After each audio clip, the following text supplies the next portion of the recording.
Ice is ready, boys and girls. CP is here and in Dan's chair. So he is doing the intro today. It's better. Hey, listen, it's another rainy day in LA. It's super cloudy. We got a skylight. There's no lighting in my chair. You got to get my good side. I'm in Dan's chair. Dan is in London. Dan, how are you across the pond? I'm fantastic, but I got to tell you what. I'm upset that you did the intro so well. I just really was going to hang my hat. I was going to hang my British cap on the fact that no one could do the intro as well as I did. But you just crushed it, buddy. And I am taking a sip of my tea here over in London, cheersing you for such a good job. Thank you so much, my friend. But I will let you take the beginning of our Jersey trip. Tell everyone what we were up to. It was unbelievable. Yeah, you're absolutely right. Listen, we just got back. We've been on the road. You guys have seen that. We had an amazing Lucas Raymond and John Scott episode last week. Lucas Raymond obviously was recorded in Detroit. We were in Toronto before that. And then, just in Jersey doing the Stadium Series. And you know that we've talked about before. I like Jersey, dude. I like Hoboken. We stay in Hoboken. Every time we go to Jersey, I have a great time. If I ever want to get to that trash bag city, New York, I can take the path, easy as hell. But end of the day, always have a great time in Jersey, always have a great time in Hoboken. And I was definitely a little skeptical about how MetLife was going to do the Stadium Series. MetLife is the home of those just dumpster fire teams, Jets and Giants. It's really an ugly stadium from the outside. And we all know that inner beauty is what matters. And I got to say, on the inside, MetLife smashed it. It was so well done. I thought the sight lines and just the setup around the ice with the benches, with how fans can see the experience, way better than both of the last Winter Classics. And we had a great time at the last two Winter Classics, at Fenway and at T-Mobile Park in Seattle. But, I'm telling you, man, the football field is – I'm officially putting my stamp of approval on football field is a better situation to do Winter Classic NHL games or hockey games in general than baseball fields. The trouble is the football field has, like you said, way better sight lines.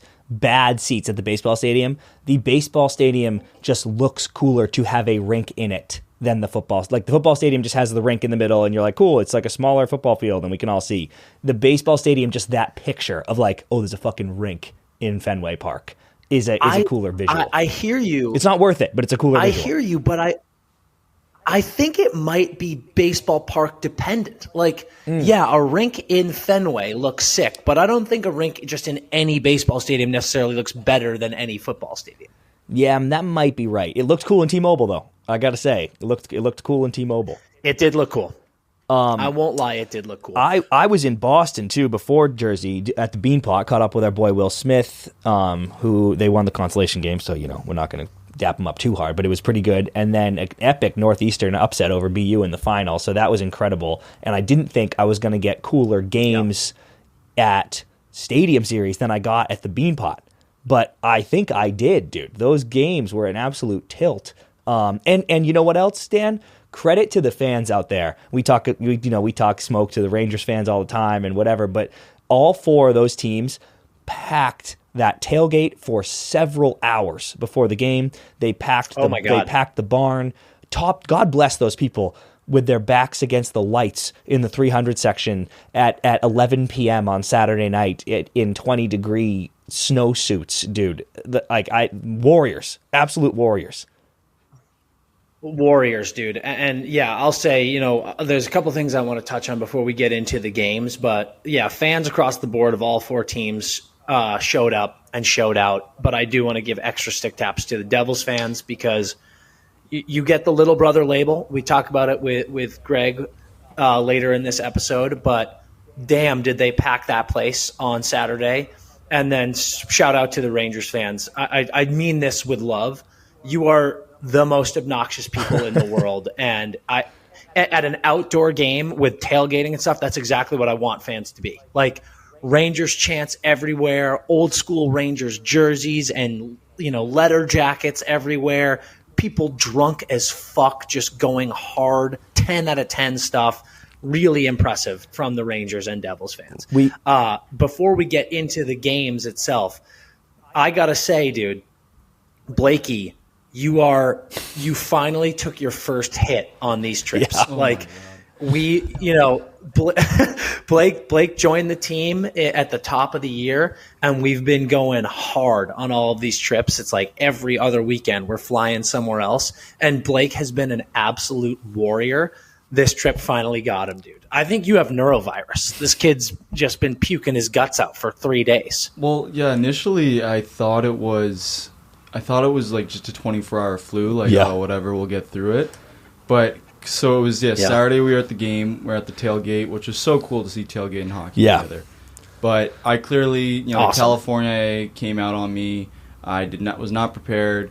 You weren't dressed properly. No. Yeah. And I should have went inside earlier, and so I just froze my fucking ass off. And then when I got back to the hotel, because I didn't even stay for the game, I was like, I can't do this. I'm going to go watch this from the hotel room and order some food and call it a night. And so I get back to the hotel room, order the food, eat it. 30 minutes later, it's back in the toilet. Yep. And then I'm like, okay, whatever. Hopefully this is 24 hours, let it pass. Sweating the whole... I haven't stopped either shivering or sweating from Saturday night to now. And also Saturday, it was oh, maybe this is just a hangover, blah, blah. No, it was, it's been fucking shitty, but hey, we're here. We're making it through it. But hey, Dan, is he the only one that puked this trip? No, dude, that's what I was going to say. I can't sit here and shit on Blakey because I'll tell you what, dude, I played like a junior varsity clown on Saturday morning. Or Friday morning. Dude, yeah. We got in. We immediately went to the Kings-Devils game. What a hell of a time. And then met up with our buddy Tyler Toffoli after the game. Went to the bar. Just old friends getting together, excited to be together for the first time in a little bit. Just drinking way too much. And my pathetic little constitution just could not hang. I woke up, dude. I woke up to my alarm at 7 a.m. on Friday morning. My eyes opened, followed shortly after by my consciousness, followed shortly after by immediate vomit. Yep. I woke up, realized how bad I felt, and walked straight to my hotel bathroom and puked my guts out. And I was like, dude, I don't think I've thrown up from drinking in 7 years. So let me tell you what, if you saw me on Friday or Saturday for that matter in Jersey and were pleased with my performance and our conversation, know that your boy was playing hurt the whole time. That's how much I care about all of you fans and about this job that we do. I'm out there playing with a busted gut the whole time. I woke up just before that, and that Ed Helms scene in The Hangover when he wakes up for the first time in the room, and it's the camera's on. Yeah. He's it's walking around. That was me, stumbling into the bathroom. I was like, where am I? I did that thing where I was like, I don't know where I am. Oh. I don't know what time it is. Sometimes your alarm goes off in the morning and you forget. You're like, do I have to do something? Why is this happening? Because I meant to turn it off. It was just an absolute nightmare start. But we battled, dude. And we had a big agenda, meeting people like you said. Oh, you know what, dude? This one kid, the Chicklets boys did the meet and greet at Texas, Arizona on Friday, which was super fun. And Pink Whitney shots flowing, whatever, million hockey fans out there. And it's always funny when those things happen because they come for the Chicklets guys, and then they get a Netter's cherry on their sundae. They're like, oh, hey, you guys are here too. I'm like, what's up, dude? But this one kid, I can't find his DM, dude. He's going to get mad if he listens to this because he DM'd us. I wanted to say his name.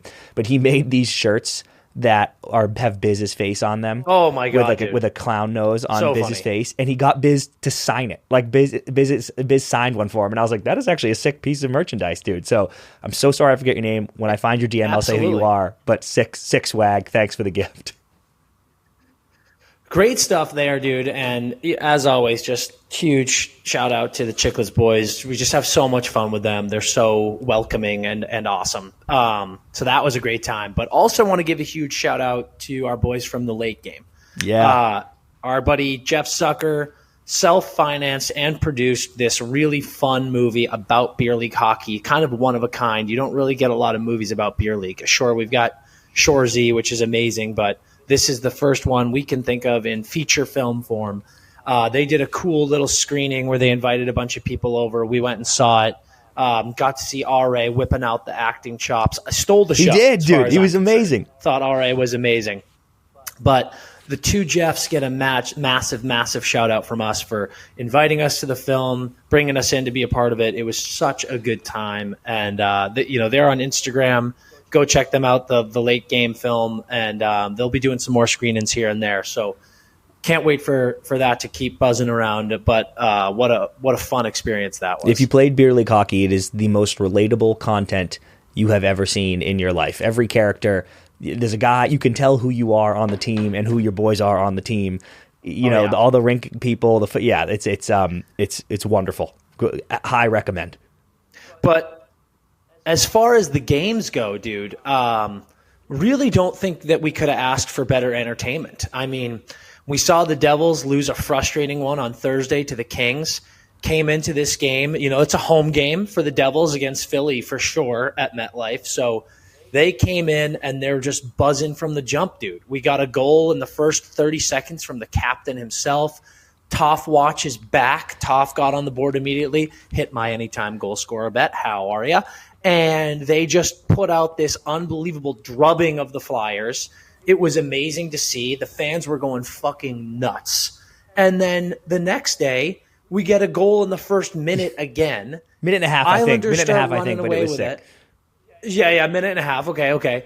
Islanders start running away with it. Looks like it's over, and then the scrappy Rangers, dude, just claw back and in humiliating fashion beat the Islanders in overtime. But you, Chris, you had something to say about that goal, and I want you to get I got two things to say. One, very briefly, Toff. We went to the game Thursday. We were at the game Saturday, so we were performing Toff Watch live and in person, and not a big deal, but he had a tuck in both games. So if you're the Devils organization, we're hitting at like 90% when we're in the barn when Toff plays. Like when we're there, and I'm talking visiting games when he's playing the Kings, when he's playing other teams. Like I think we're legitimately 90%. Yep. It's like 9 out of 10 times when we're there, he scores. And here's the good news, dude. His lovely wife, Kat, has a lot of superstitions, none of which I will air out here. But I'm just saying maybe one of them has to be watch the game with Chris and Dan because he scores every time we're there. So I'm just saying if you are Kat or if you are the Devils brass and you're in a playoff chase down the stretch here, there's a pretty easy solve, and it's bring me to every game. And take that information and do with it what you will. Yeah. Okay, but Facts. Before we launch into No Bucket and everything, just entertain me, boys, on the Panarin goal. I want to know what you each thought live, like in the moment where you like, that should be a goal, that shouldn't have been a goal. And then I have the actual rule, which I looked up because I didn't know this rule, and I want to discuss it. So what did you think? Here's the deal. It's a goal. Based on the rule, it's a goal. And, we got on Twitter yesterday. By the way, do I need to start calling that X? Because I don't think I'm going to do it. Until you type in x.com, you still type twitter.com and it takes you there. Once that goes away, then you can stop saying Twitter. I like that call. That's a great way to ease into this, calling it X. Until that changes, I'm going to still call it Twitter. So we hopped on Twitter and we talked about, Jesus, is that how the Rangers are going to get this game? And Rangers fans thought we were saying that was a shit call. Not at all what I meant. It was the right call. I just meant what an insane game. The Rangers, with I think 2 minutes or less left in the third period, tie it up to send it to OT. Then they win. I was just bummed out that that's how the game ended because regardless of the call, it was a shit goal.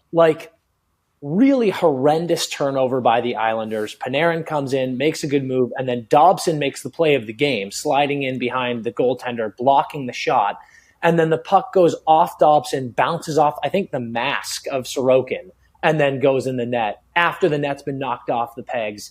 It was all I meant was that goal sucked. That wasn't a pretty fun overtime goal. We had a chance of that going to a shootout, which would have been electric under the bright lights in the outdoor game. So I hated the way it ended. I don't hate the call because it is the rule, Now, if you want to get into a conversation about maybe we need to revisit that rule, I'll hear you. But it is a good goal per the rule. The rule sucks. The goal sucked. Blake?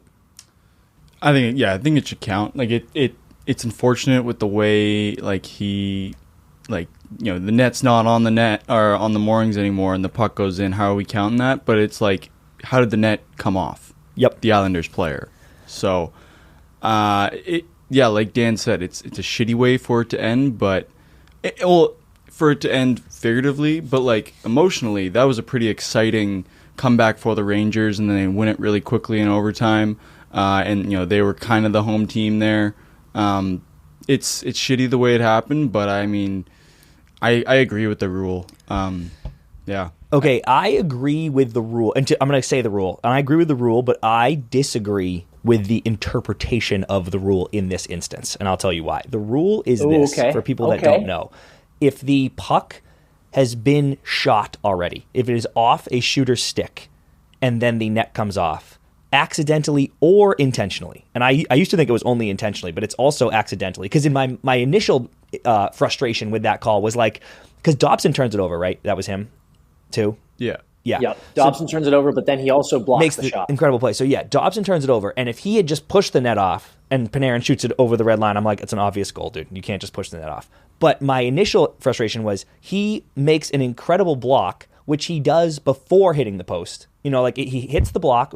Hits the block, then the post, which is completely unintentional. So I was like, ooh, I don't know that should have counted. But then I'm reading the rule, and it's like, well, if the shot is off his stick and the net is knocked off intentionally or unintentionally, it's still a goal. So I'm okay with that rule, boys, honestly, even though my initial reaction was like, oh, it should have only been intentionals. Fine, that's the rule, that's the rule. Here's my disagreement with the interpretation of this rule. It's not like Dobson... I know what you're going to say, and I agree. I completely agree. It's not like Dobson blocked it, and then it rolled up over his shoulder and just kept rolling into the now vacated net and went in. It blocked out and then hit something else and redirected. So, for example, I don't know what Ranger was near there, but let's say Panarin shoots it, Dobson blocks it, it shoots out, the net comes off, and then it hits Kreider in the shin pads and goes in the empty net.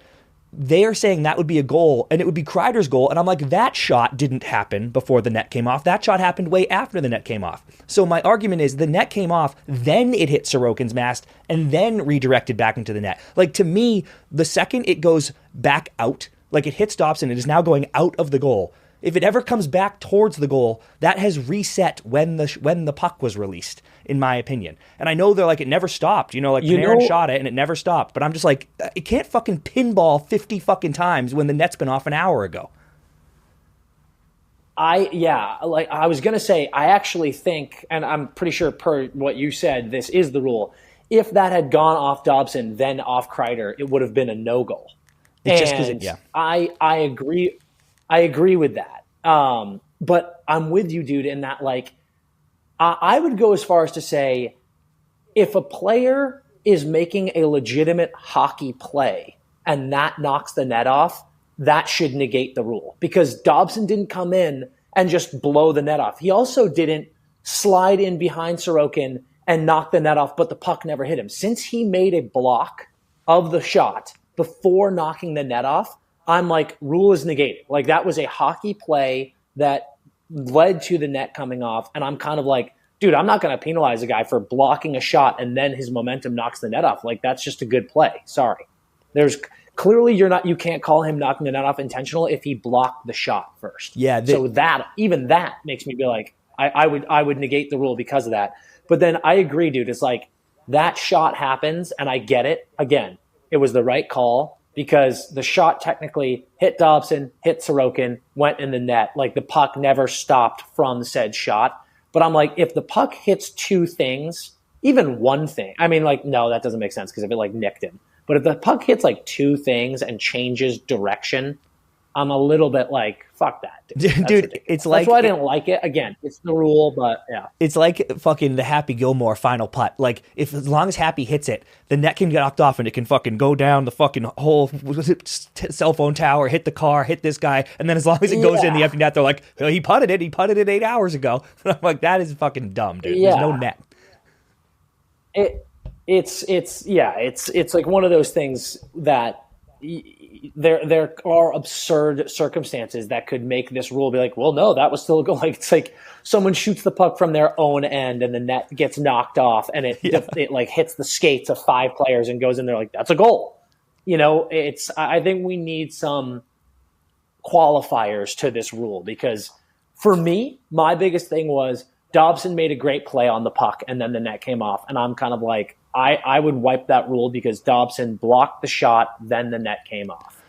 Just unfortunate that it hits. Last thought on this, and we'll move on, but we're coming up with funny hypotheticals here. I wonder if that puck was just like it was like rolling in, on the ice. But if that had been like let's say it hit Dobson, then hit Sorokin in the mask and was still like, chest high or whatever, and zoomed what would have been like a post-in goal, but now the net's gone, which also means that overhead cam is gone because that's in the net, I'm pretty sure. I wonder how they would look at that. Like, they'd be like, you're just looking at a red line and you could see the empty sockets for like the goal holder poles or whatever. But I'm like, it would be weird. I don't know what camera angles they have to look at something that's like chest high, zooming over, there's no net anymore. And they're like, I think that would have been piping in. And I'm like, are you sure, dude? That's a fucking crazy call. Yeah. So, yeah, interesting. To me, Dan, you said it perfectly. The simplistic, taking it out of the subjective hand, or making refs make those subjective calls, it goes away if you just say, the net's off, it's no goal. Like, the net went off, there's a whistle, period. Anyway, crazy finish. What a game. Congrats, Rags. Congrats, everybody. What an experience. Hope everyone had a good time. Great experience, dude. And it goes into the last thing I want to say about the games before we move on into our No Bucky warm-up is I really love the spectacle of this.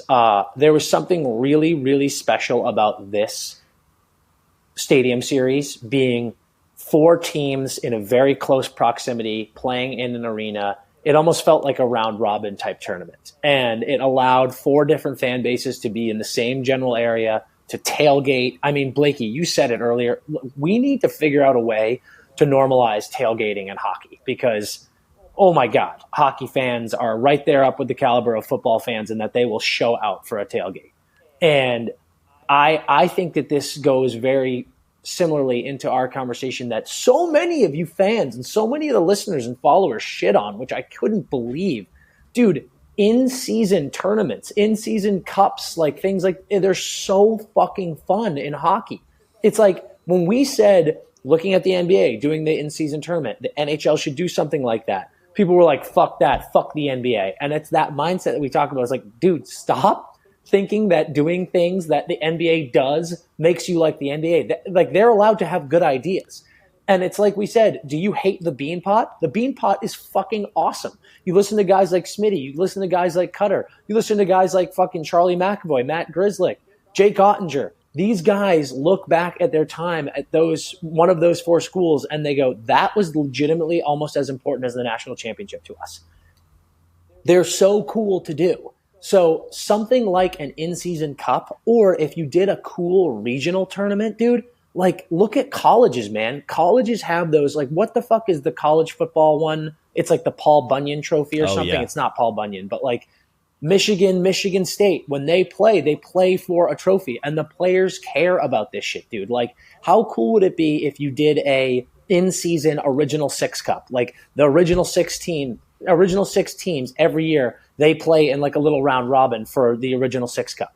And then like you could do the 67 expansion draft cup. Like, there are just things that would bring fan bases together for more like outdoor games, more tournaments, things like this that would just be so fun and get so many eyeballs and more fans invested, more rivalries brewing. We talk about the fucking Ridley Gregg goal, that kind of sparking the Ottawa Senators, Toronto Maple Leafs rivalry again for the first time in years. It's like, dude, these things would just help the game. And I think the players would fucking love it. Because like we said, we're not adding games to the season. We're not making them play more. We're not making them do, more things to put their body under more strenuous activity. Like, these are just in-season stuff that adds value to or adds an element of meaningfulness to some of these random games. If you just add some of these little cups, it would be a fucking blast. Also, more outdoor games. They're so fucking fun. Yeah, Laz tweeted that those 4 should play in the bean pot every year. Like, and they, like you said, they just count as regular season games. Genius idea. Like he said it, and I was like, yep, 100%. That was awesome, incredible. All right, let's do It's no a bucket. no-brainer. Yeah, let's do no bucket warm ups. The first one we wanted to start with, quick hitters here. The legend himself, Jaromir Jagr, has his number retired in Pittsburgh. What'd you think about the way they came on the ice, Dan? Rabble. I loved it, dude. I mean, first of all, dude, if you got a guy who's still got the wheels under him, you got to bring him out for a no bucky warm up every single time. There are obviously guys who get their numbers retired who maybe can't wheel like that anymore or don't want to strap on the boots. But, dude, if you are a guy in the league and you're still capable of doing a hot lap, this was so fucking cool, man. And then all the boys putting on the jersey, putting on the wigs. Who didn't put the wig on? You love to see it. There was one dude. It looked like it was Cartsy, but I don't want to sewer Jeff Carter, but it looked like it was him. But there was definitely someone who didn't have the mullet wig on, and I was so crazy move. But again, allegedly. I don't know if it was Cartsy. Yeah. But, I mean, I thought it was awesome. It bummed me out to hear that Yogs was, like, a little worried. He was like, yeah, I feel like I thought people in Pittsburgh hated me. And can confirm from all the Pittsburgh people we've talked about, they were like, what are you talking about, dude? We fucking love you. You're a legend. So really awesome to see. It looked like he had a blast. So look, he could get 10 this year, dude. Like if they can't score, bro. Like the Penguins have a plus whatever, and they're in last, and they can't score, dude. Like I'm telling you that they should have fucking signed. They shouldn't have let him leave the building without a contract, dude. Like sign the man, put him on the power play. Fucking problem solved. That's the solve. Holy shit, man. You're right. Yogs needs to come out of NHL retirement and hop back on the Penguins because he's the only answer to their scoring drought. Ridiculous, dude. And then he caps the whole experience off with the fucking girlfriend comment. Did you see that, Blake? Oh yeah. Dude, that's been the biggest fucking noise from the night. Oh my God, dude. What a flex. How old is he? What a flex. I think he's 50. He's like 53 or something. Do you know how old she is? I think. I do. Oh God. If I hear a teen number, I'm going to be very upset. I'm hoping. Give me like 22. No, dude, she's older than that. I'm told she's 29. Okay. Oh, dude. It's great. It's love. It's real love. Nothing. Yeah, it's all love, dude. For anyone who didn't see it, she said she's too young to remember him on the Penguins, so he had to tell her the stories of him being sick. Yeah. Just show old DVD clips. Oh my God, dude, that's so funny. Yeah, he's 52 years old. Okay, yeah, it's fine. Yeah, completely fine.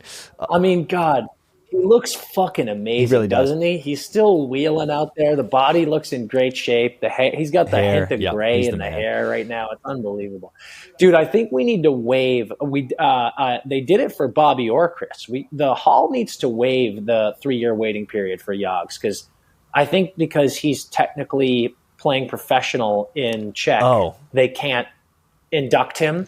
And it's like, dude, he's second all time in points in the NHL or something like that. Like, get the fucking guy in the hall. That's absurd. Dumb.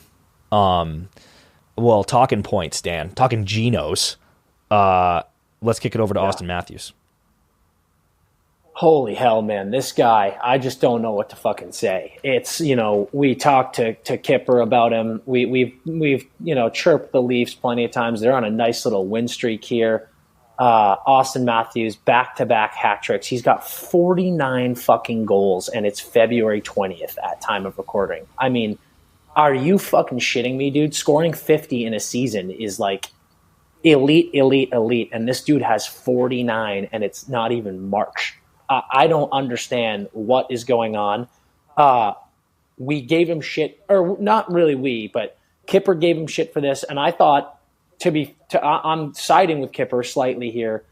It's a legitimate conversation. I think it's fascinating that Austin Matthews is the caliber of player that he is and playing with the caliber of players that he plays with. And he has 49 goals and is in 7th in the league in scoring. Yeah. Like, that is insane. Like, how are you not in the top 3 in scoring? But don't give a shit completely removing the assist angle. Who fucking cares? This guy has 49 goals. Are you shitting me? That is insane. Dan, I'll say Kipper got into my head about when he was like, Matthew's going to finish with 28 assists. I was like, that is ridiculous. And I think that's correct. I think that is correct. And it's unacceptable. Yep. It is unacceptable. It doesn't mean he's not having an amazing season. That's what people need to understand. We're not shitting on this season. This is godlike hockey. But I just think it could be better. That's all. Yep, and I love Matthews. That's how good he is. I love Matthews. I think we saw the scoring slow down last year. Connor was on a near 70 pace last year and slowed down. I think it'll tighten up as they're kind of in a playoff push, but I think he's going to do it. I legitimately think he's going to score 70 goals, and I think that is a very special thing. Hasn't been done in God knows how long. Maybe you can find that, Blake, but that should be celebrated. And to talk out of the other side of my mouth for a second here, can you find out where the Leafs are in goals for in league ranking? And while he looks that up, I'll try to guess that I imagine they're reasonably high. I don't think they're top 3, but I'm guessing they're like a top 10 team in goals for. If that's true, I am kind of like the Leafs can only score so many goals. So, last person to score 70 goals was 76 goals by Alexander McGillney on the Buffalo Sabres. Timu, same year, right? In 92-93. Same year as Timu, yeah. Both had 76 goals. Timu this time, with Winnipeg, and then 92-93 as well, and then happened again in 91-92, again in 90-91. So it was happening. It was happening in the 80s and the 90s. But 32 years, since and he hasn't done it yet, but 32 years since someone's done it, that's why that's an incredible thing. Now, give me goals for, where are they at there? Because my argument, Dan, and interrupt whenever, Blake, my argument, Dan, is a hockey team can only score so many goals, right? What do you got? So they're 4th in the league in goals for.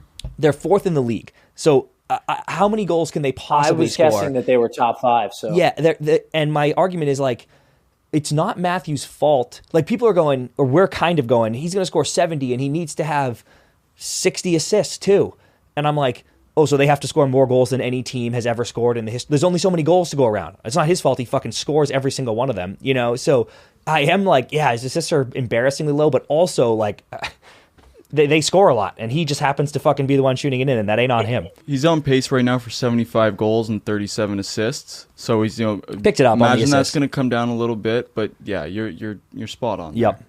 There. It is an anomaly. Like, listen, if he scores fucking 75 goals and 37 assists, I'm not going to say shit. It's like the 30 assist mark where I'm like, this is just weird. Because, they are 4th in the league in scoring, and you're right, they can only score so many goals. But it goes back to the conversation of your number one center. He is a center. He's not a wing. He's a center. And you just have to wonder how much better could this team be if his assists were up? But I am now officially in the category of I don't fucking care. I don't care. If he's scoring 70, who gives a shit? Because they're top 4 in scoring. It's not like they're middle of the pack in scoring and he's hogging the puck. He's not hogging the puck. They're winning a bunch of games right now. That's amazing. But that opens the door to the next conversation point that I will have with the Leafs. Does any of this matter at this point with this Toronto Maple Leafs team? Because if I were a diehard fan, and Blakey, you can jump in on this because you are a fan, I don't give a fuck what these guys are doing in the regular season. Like, I look at Vegas last year, and they've got Jack Eichel, who missed 20 games or something like that, leading the team in points with, like, what was it, Chris, 67? And then they just go and win the cup because they get into playoffs, and that's all that matters to them. They buckle down, and they win the important games. Austin Matthews could score 150 goals in the regular season, and I wouldn't give a shit if I were a fan and they lost in the first or second round again. So, while this is all good fun, I'm just, like, if I'm a fan, I don't care. And I'm not shitting on the Leafs or the fans. Like I said earlier, it's the most miraculous thing I've seen in years of loving and watching hockey, watching Austin Matthews score at the clip that he's scoring at. But if I were a fan, I wouldn't let this cloak the reality of this team by any stretch of the means. Like, I would be like, dude, good for you, man. Get your cookies. You're going to get your cookies. You're that good of a player. But if you fuck nuts don't perform in the playoffs, I'm going to be as hard on you as I ever have. And that's what's interesting about this is, like, it's all great, but I just don't think it fucking matters, because I don't think him scoring this much would make me feel confident that he's going to keep it up in the playoffs. So that's what I'm just waiting for that first series that they get in. Who, God knows who they're going to end up playing. But I just pray to God for him, for that team, and for those fans that through 3 games of the playoffs, he has fucking 6 goals. So, because otherwise, none of this matters. No, Dan, you're absolutely spot on. I mean, it kind of pisses me off. I've been hearing this take going around a lot of other news outlets and other media outlets over the past few weeks with all these hat tricks coming on and on all the 70 goal talk. Everyone's saying, like, oh, you know, the Leafs can't miss out on this 70 goal pace. Like, they got to go all in this year. It's like, guys, the game changes come mid-April. Like, yes, Blake. He's like, how not stupid is that going point? to get the same looks, the same opportunity. He's going to be hounded. He's going to have at least one defender, likely 2 when he's in the O-zone on him like glue. Like, you saw the goal he scored last night in St. Louis. Yes, they're on the power play, but the way he just, like, can creep into the slot and get a one-timer, like, that shit's not happening against a good playoff team. And for the back to the take of, oh, they need to go all in because he's at this 70 goal pace, that can't be your determining factor. Like, come on, guys. We've had superstars for 5, 6, 7 years now. Like, what should our sign be to go all in? That the team is playing as a team and that we have a good quality, you know, depth-wise team. Like, and we, you know, never have. And maybe that's the delusional Leafs fan is always like, oh, well, Simon Benoit can be a top 4 D-man, or, Ilya Labushkin last year could be our guy. It's like, guys, come on, let's get our heads straight here, and let's, get our heads out of the sand here. And I agree with you, Dan. It's not enough for me to be like, oh, let's go all in. Nothing to add. Perfectly said. Yep. Yeah, like Blake, you said it perfectly. And that's again, Leafs fans, I genuinely love you. All I mean is, you can't be ignorant enough to be going, we've got to capitalize on this 70-goal pace, because, dude, every player will tell you the second game 1 of the playoff starts, it's a different game. So if he starts scoring at a 70-goal pace in the playoffs, then I'm like, yeah, you have to win. But, yeah, my point is, like, the turmoil that this team and this franchise and the fans have been through, I wouldn't even be excited about this. It's like, cool, yeah, it's awesome. And if they win the cup this year, or even get to the cup, it'll be a sweet cherry on top to be like, and he scored 70 that year. That was sick. But it's just like, you got to perform these playoffs, dude, or otherwise this is all fucking pointless. Yep. All right, next topic is we're moving to Columbus. Jarmo Kekalainen, that's how you say that, right? Jarmo is relieved of his duties as GM. Dude. I've been practicing that for 3 days. Is relieved of his duties as GM. One thing that we had discussed immediately was, and we always say on this program, I don't want anyone to lose their jobs, but it felt like about time-ish there. It could have happened when the Babcock stuff was going down. That felt like such a misstep, and I also saw he was a really long tenure there. Yeah, I think it was like around 12 years. Can you go to the Champs, and if you type in like Blue Jackets playoff history, the first site will be like Champs or Chumps. I love that site. And just rip me their last 12 years. You'll be able to scroll right through, because they obviously had that upset. I mean, Dutchy came on and said that felt like a good team. Like when they beat Tampa in that first round and almost beat the Bees, that felt like if they got by Boston, they would have made a run there. But I'm hard pressed to think of any playoff success otherwise. I don't think the Blue Jackets have ever been beyond the second round in their team's history, Chris. So as you're looking, Blake, I will take a massive -1 on this podcast if I'm wrong on that, but I'm pretty sure the Blue Jackets have never been to the conference. Yeah, the only thing they've done is made it out of that play-in round against the Toronto Maple Leafs. Oh, yeah. So I guess I'll just say this. 12 years, dude. I like, what a run, actually, for that job with essentially nothing to show for it. And I don't mean to be harsh, but I'm like, I can't believe in different markets, certainly, but in Boston, if you aren't like having great regular seasons or bringing in big free agents or making playoff pushes, how long do you last? If you're if you miss the playoffs for 3 years in a row in Boston, the GM is on the hottest of hot seats, and this guy's been here for 12 years. That kind of blew my mind. I just didn't realize he's had that job for so long. Yeah, it's interesting, man.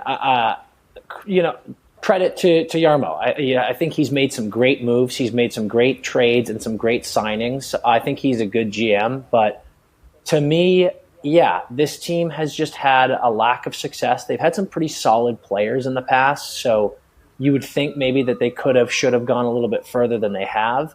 The second Babcock was hired, tons of us, ourselves including, this show included, we were like, that's a fucking crazy hire. I just looked at the young players on that team. You look at the signing of Johnny Hockey. You got Patrick Laine, and it was like, is Babcock the coach that you want here? They obviously make that move for Provy on the back end. Felt like this year could be an interesting turning of the page for the team. The Babcock shit happens. He gets gassed. To us, it just felt like you obviously gassed Jarmo then. It felt like dude, this was a disaster, terrible decision. You got to wipe the slate clean and just start new with all of these young guys. So, again, we never want anyone to lose their job, but this was necessary. It feels like an about time situation for me. I'm super curious what they do now. Like, you've got really great draft picks. You've got really good young players in guys like Fantilli and guys like Brindley. I hope that we get an exciting GM to come in here. I think you could keep Vincent as the coach here, but I just don't know what the Blue Jackets' identity is. Yeah. Like, you look at Johnny Hockey, who we can say from personal accounts and just from the sheer numbers, he is an unbelievable player. He's still got, at least in my opinion, 4 years left of quality prime hockey. Laine, obviously, we're sending him all the best wishes in the world to get better, to feel better, to get back in the game. But those are two great hockey players. But you look at the situation with everything that's gone down, and now like their young, I don't want to say core, but their young future.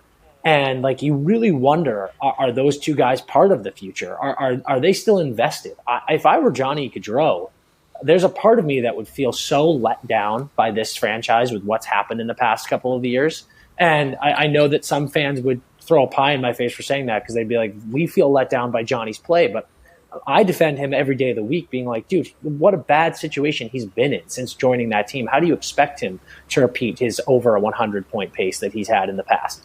So I'm just curious what the next step is, because I think it needs to be a really positive next step with who they hire and what moves they make. Otherwise, we're looking at, 4 more years of mediocrity. I think what's next for the Blue Jackets is going to be incredibly important. Yeah, it's a scary, for me, if you're the Sharks, let's say, depending on how the draft shakes out, you're like, we're okay. Like we're down now, but like I can see the path forward. The Blue Jackets are in a little bit of a scary spot, and they're in a bad record too. So the draft could shake out well for them. But it's like I need to hit on another pick. Fantilli's a stud. I need to hit on another pick, a high pick here.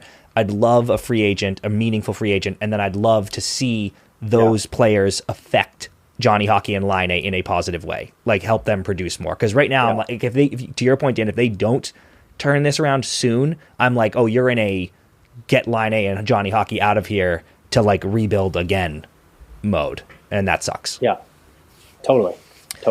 Before we move into hot ice, there's 2 other teams who are on the struggle bus that you wanted to. Yeah, I don't even have much analysis here. Just 2 things I wanted to say. The Yotes. Who was it? Edmonton came back, or no, Colorado. They blew a big lead. Edmonton, yesterday. They blew a big lead. I think they were up against Colorado too, actually, but they have lost 10 straight. What sucks is they were really fun to start the year, and they can be fun again. But early in the year, I was like, whoa, I don't think they're going to make playoffs, but man, they are doing much better than I thought they were going to. And now it feels like they're going to finish near the bottom again, and that's disappointing.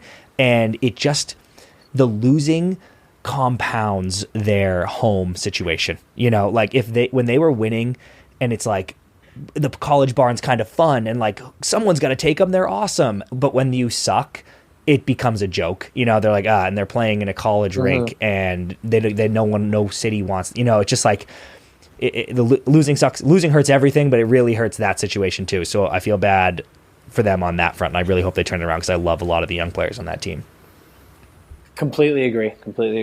And then Chicago has lost 21 straight on the road. Dude, I don't know how that wasn't talked. This is the first I'm hearing of this. Like, I saw it on NHL.com because, you sneak a win here or there, so whatever, but like at home. But dude, 21 straight road games? Like, have they won on the road this year? How many games have they played? Like, that is fucking insane. Truly, Chris. It's flying under the radar, and I'm actually curious. I wonder if you move Bedard, I think this might be the worst NHL team ever put together. Check we talked. Keep going. We talked about how crazy it is that when Bedard got hurt, the league couldn't even try to justify putting in a Chicago Blackhawks player in the All-Star game. It's so like they were crazy, like, we can't. We simply can't. We can't do that. And what makes me curious, dude, we've heard stories about Elias Pettersson possibly getting dealt to the Blackhawks. That it's a pipe dream. I'm just talking about stuff that we've seen on Twitter that's been said in the NHL whirlwind. Talking about players who might look at that as a destination because they want to play with Bedard, this and that. Dude, free agency, like players hitting UFA is so rare these days. And I look at the way they've constructed that team and how they like barely were able to hit the cap floor this year. And there's a part of me that's like, who is going to sign with that team? Like, this needs to be a full fucking LeBron James's big three in Miami situation where like a lot of guys are going to need to start talking together to be like, hey, we should all go to Chicago before I believe that anyone's going to want to go play. Like Bedard, regardless, it's like, holy fuck, man. That team is crazy when you look at it. Nick Foligno is without question the best player on that team. Or Seth Jones. It's like Seth, Bedard, and Nick Foligno. And I'm like, dude, this is insane. Like, what is going on that squad? What's the record? 4-24-1 on the road this season. So they came out of the gates hot. Caught a point too, though. Caught that 1 point. So that's not that bad. Holy hell! Yeah, that's crazy, bro. We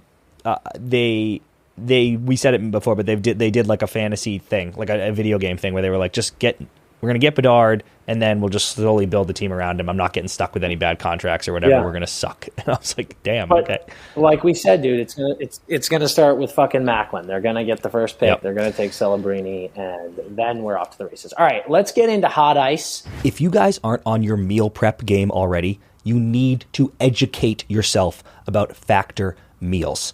These guys have everything. 35 options a week. They got keto, they got calorie smart, they got veggie, they got vegan, they got 55 nutrition packed add-ons. These are chef crafted, dietitian approved meals. And on top of that, they got snacks. They got 2-minute meals. I'm telling you guys, I know you're busy. We're busy. This has changed my life. I look forward to these things, and I have a great deal for you. If you use the promo code NETTERS50, that's NETTERS50, and go to factormeals.com/NETTERS50, you get 50% off.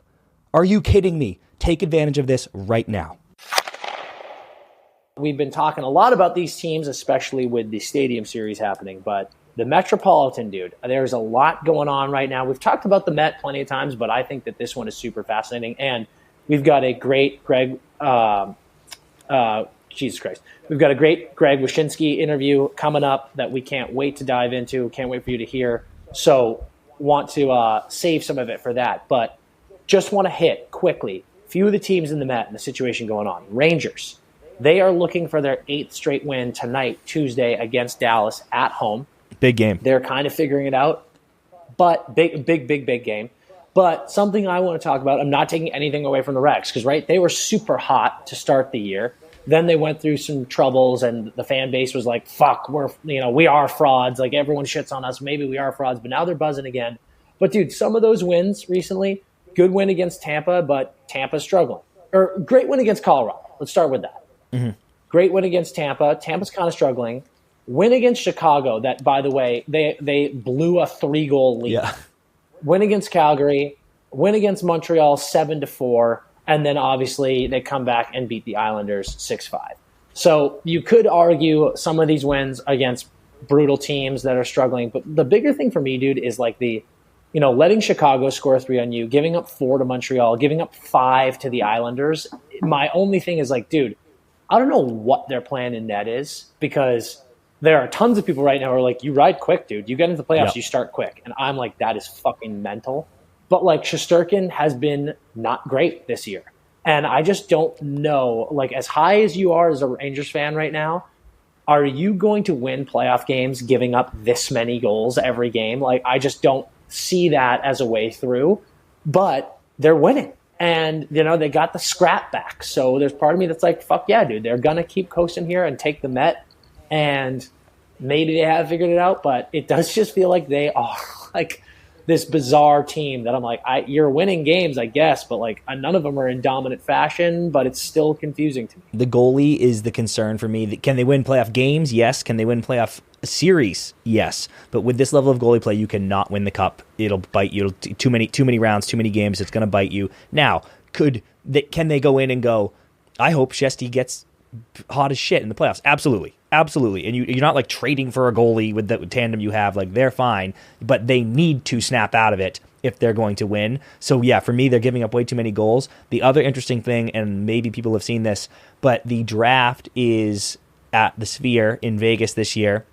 James Dolan, who owns the team, owns the Sphere, and apparently is telling the Rangers that they can't trade their first pick this year because he wants his team to be drafting in the first round at his Sphere.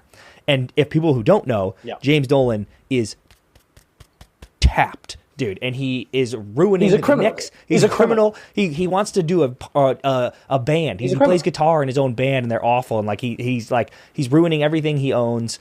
And it's a disaster. And normally, I would say, like my point, Dan, is I don't know that the Rangers need an asset that would cost them a first round pick to make a push. Like they might kind of be like, we like our team, we just need Shesty to play better. But it is crazy handcuff from the owner to be like, we want to make a move at the deadline, and it's like, you can't. So like that is fucked. It's insane, dude. Like you're never going to get all this, but the Rangers need a center, they need a wing especially with Wheeler going down now, they need defense, and they need Shesterkin to figure it the fuck out. They're not going to get all that, but they need some of it. And this team is good enough to justify making a push for the cup. And the fact that fucking criminal asshole Dolan is just handcuffing the team with this move. Like if they actually don't deal a first round pick because of this, it's unbelievable. Like people got on me about my take about MSG. It's because Dolan is a fucking criminal and steals taxpayer dollars to keep those places dumps. And he's just he's a villain, dude. He's a movie villain. Yeah.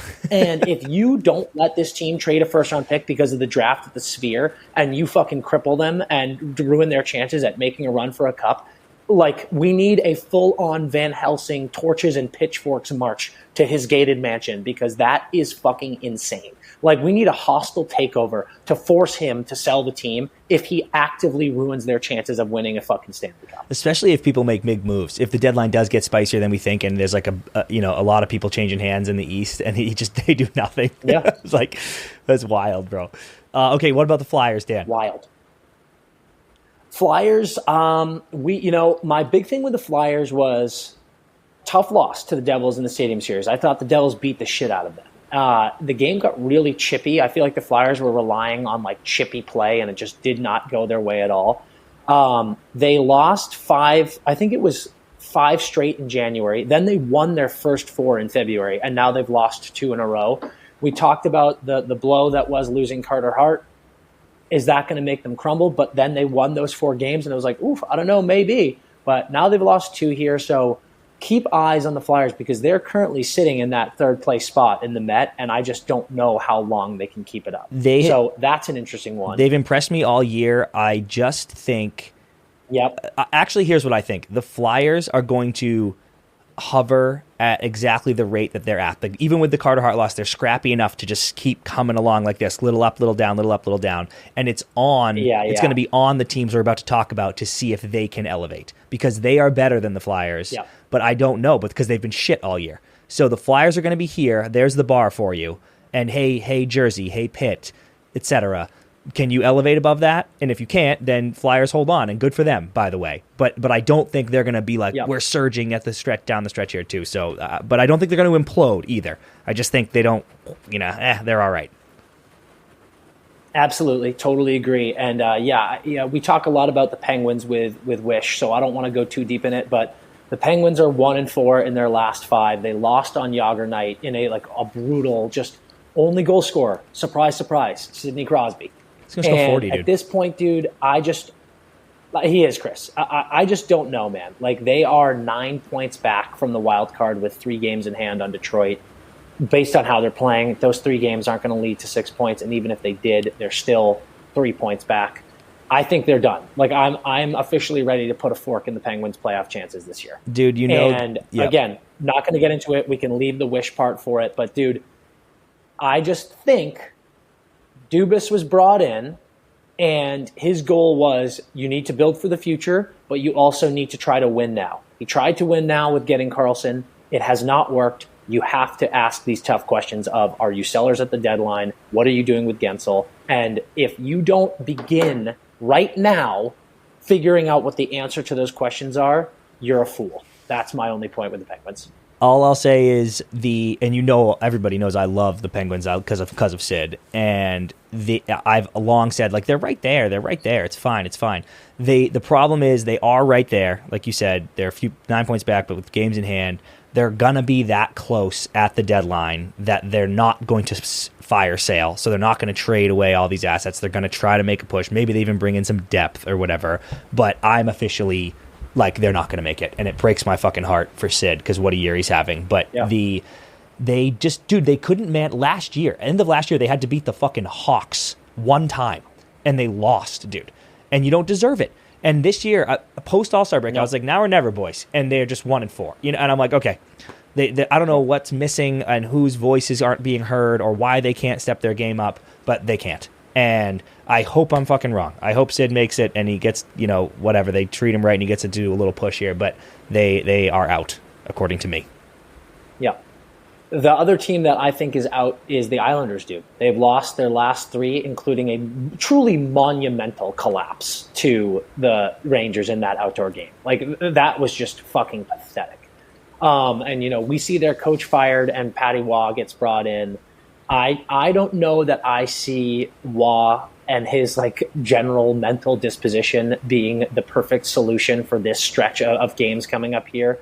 But, they're sitting behind. I think they're 2 points back from the Devils, who are 3 or 4 points back from Detroit in the wild card spot right now. I looked at that Devils win in the Stadium Series and then that Islanders loss as if I'm betting on one of those 2 teams to make it into the playoffs here, maybe bump Philly out, bump Detroit out or something like that, and I'm picking the Devils over the Islanders. I can't believe it because I just think that they have such great players. They have a great defense, and Sorokin's amazing. He's also not having the best year, but I just don't see it, dude. I do not see them making the push that they made last year to sneak in. It doesn't look like it's going to happen to me, and it's interesting, and it's going to be interesting to see. But yeah, the Devils, like I just mentioned, they're 4 points back. Jack is back. Keisher's back. Dawes is playing well, and I do think with all of the rumblings that we've been hearing, a goalie trade is going to happen because it really looks like, dude, you've got Dougie Hamilton coming back. You've got Siegenthaler coming back. There's a chance that a guy like Tanev or a guy like Hannafin is joining this team. If you get a goalie, you look at the bones of that Devils team. I'm not saying they could win a cup this year, but they're definitely a playoff team. And with these guys healthy, fucking seriously. But with these guys healthy, if you put a solid goalie who's having a great year right now in that net, how do you bet against this team making the playoffs? So that's just how it looks to me. Yep, Islanders. So it's funny, Dan. Sorokin isn't having a great year, and it's the season isn't on his fault because the roster is what the roster is. But they really need him to be here for them to be a playoff team. And Sorokin's not having the best year to his standards, which is kind of cost them. And Otter isn't having the best year in Dallas right now, but it's not costing them yet. They're still, I think, might even be in first right now, just because with the games in hand shakedown. But you know what I mean. The Stars roster balance gives Otter the luxury of like, hey, don't worry, just get it together for playoffs. And the Islanders roster construction does not give Sorokin that luxury, and I think it will cost them too. The Devils, Dan, the one interesting thing I'll say about that, because there's some really cool Greg shit, so I'm going to leave it there, but the one interesting thing about the Devils is if they get third, like if they get it together so hard that they beat the Flyers, the Atlantic still might send 5. Because I was thinking the Devils might cost the Wings their spot. That was my pick. I think they're gonna. You know, like the Devils might cost the Wings their spot if the Flyers hold serve, because like the Devils will get into 4 and like, oh, the Wings get bumped out because it's gonna be Toronto and Tampa, I'm pretty sure. But if the Devils go all the way to 3, maybe the Flyers dip enough that the Wings stay. You know, so that'll be kind of an interesting dynamic to be watching the Atlantic too. I think it's going to be Tampa and Detroit. Maybe Toronto and Detroit, based on how Toronto finish. And Devils out or Devils 3? 2 wild card games. Devils 3. Okay, and Flyers fall all the way out. How many points do the Flyers have compared to Detroit? I think Blake's the got Flyers. Detroit has 64 points, and the Flyers have 65 points. Flyers have played 56 games. Red Wings have played 55 games. Yeah, see, so that they're right there too. Like the Flyers could drop out of that. That's what I'm saying. Yeah, that's interesting. That's what I'm saying. I think, and this is all with the caveat that the Devils get a goalie. So, dude, the one thing that I before we move on, the one thing I want to say quickly, if I were fucking Stevie Y, dude, I would come in and hijack that Markstrom's trade like that. Yeah, I love that play, dude. Because those Red Wings, dude, my fucking Detroit Red Wings, they are playing so fucking well right now. And don't get me wrong, I love Lyon, but I just think they could use a very solid goaltender as well. And just saying, that would be so Stevie Y if he saw the dragging feet going on in the New Jersey Calgary deal, and he just came in and hijacked that. That would be fucking awesome. Okay, let's move on. We got to hit it. Yeah, last thing I want to talk about is the Panthers, Florida Panthers. Blake, can you give me the Panthers and Bruins goals for, goals against? The Bruins had a sick win last night, actually. Swayman played unbelievable, 40-something saves, 50 fucking shootout saves. It was ridiculous. Needed it really badly. Savage. The Bees had fallen into second, I think for the first time all season last night. Before last night, they won, so they're now a point above the Panthers, but they have a game. They've played an extra game. Goals for, goals against? So, Boston Bruins goals for, 189, goals against 150 for a goal differential of plus 39. Florida Panthers goals for 185, goals against 135 for a goal differential of plus 50. So here's what scares me, and that's why I brought it up. The goals for are right there, you know. And to me, the Bruins, I'm like, they can't really score, but they got the D, they got the goaltending. And Florida has less goals, I think, right? 4 less, was it, or 4 more? They have 4 less. 4 less. Goals for. And it's like their D is delivering. They're a plus fucking 50, dude. And let's say they win their next game. They're in first. But either way, it's a dogfight now for that 1 seed. And with the prize, you know, all the matches in Atlanta kind of suck. But it's a dogfight for that 1 seed. You'd rather play the wild card team, theoretically. Don't tell that to the Bruins last year. But I'm terrified about the rut that the Bruins are in and what the Panthers have been able to do. The Panthers look inevitable in the East, according to me, and I just want to hit you with this stat pack. Our boy Nikki at Hockey Collective posted this. It's a tweet, but he posted this. Matthew Tkachuk since December, this was on Sunday, I think. Matthew Tkachuk since December 29th. 21 games, 15 goals, 25 assists, 21 of them primary. The Panthers have scored 53 goals in his 384 minutes on the ice, 8.3 goals per hour.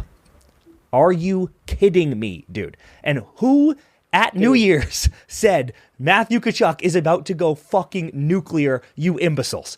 Who said that? we went Nostradamus on that, particularly you, but we both were like, yeah, dude, he's obviously picking it up. You said he'll get 35. I said 30. But it looks like 35 is happening. What's he at, dude? How many goals does Matthew have right now? But yeah, Dan, like, tell me the Panthers aren't the best. We don't even have to linger on this, but just like they are unstoppable, and dude, tell me they're not the best team in the East. I think it is so. If you are a Rangers fan or a Canes fan or a Bruins fan, I think those are the only 3 teams that could like possibly argue it. if you think that you're as good as the Panthers, any fan bases of those three teams, you're fucking delusional, dude. Like, the Panthers they're just so fucking strong, top to bottom. Goalie Bob just woke up last year in the first round of the playoffs and has never gone back to sleep. And they're just so good. They're just so much better than everyone else in the East. I think you're right. It is inevitable. They're going straight back to the Cup. I think we're going straight back to quote Merles, we're going right back to Fort Lauderdale, and we're going right back to Vegas in this Cup. It's unbelievable. Yeah. Yeah, so currently Matthew Tkachuk has 20 goals, 44 assists for 64 points in 55 games. And so since January 1st, he's led the league in scoring. And he's got 27 games left, right? And in 21 games, he scored 15 goals. So I now need him to score, stay on that pace, and he's got 35. He's going to score 40. He's going to score 40, dude. He's going to score 40 goals this year. He's going to score 40 goals this year. God and you're damn. Right. Particularly you, but we were the only people on top of this. Like, it was just a matter of time. It was a numbers thing, dude. Math guys. Like, it's just. It was a 4% shooting percentage. 4 or whatever it was. I cracked that code, dude. I was all over that. His caliber. Yes, you do. You were all over that. It's unbelievable. All right, let's kick it to this Wish interview. Just fucking coolest guy in the world. We're going to do a ton more with him. He's going to come back on the show. No question about it, but enjoy this interview. He's so fucking smart. He's so fucking cool. Hope you enjoy it. We are joined today by a University of Maryland alum. I am. Creator of Puck Daddy for Yahoo Sports. I did. This is my favorite. The first blogger ever to be named to the Hockey News 100 People of Power and Influence list.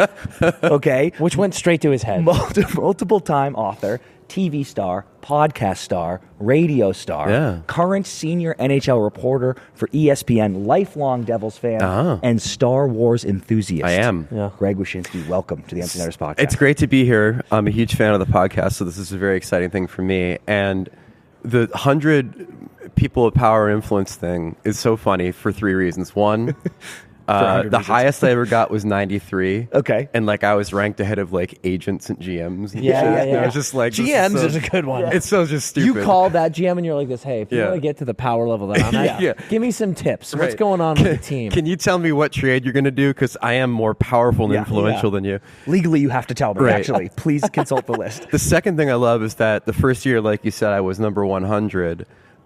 Which to me was like when Entertainment Weekly would put out its 100 most powerful people in Hollywood. Yeah. And then number 100 would be like Carrot Top. Yeah. Just because they wanted to have some goofy ass things that get people talking. Right. So you're the Mr. Irrelevant of that Right, list. yeah, And you're like, exactly. Thank you, I guess. So that's how it felt for me. And then the other thing was that I haven't made that list in a really long time. Yeah. And I can never figure out if it's because I either got less powerful and influential, or I just made fun of their writers too much. Right. It's the and I'm going to latter. guess it's probably a little It's bit of the column latter, A, for column B. sure. But Yeah, it's definitely a balance of both. it was a There's good no run. question about it. There's only so many times you can mock Adam Proto for having said that Alex Ovechkin should have left for Russia back in 2012, I think. It was. Yeah, right. Yeah. So I don't know.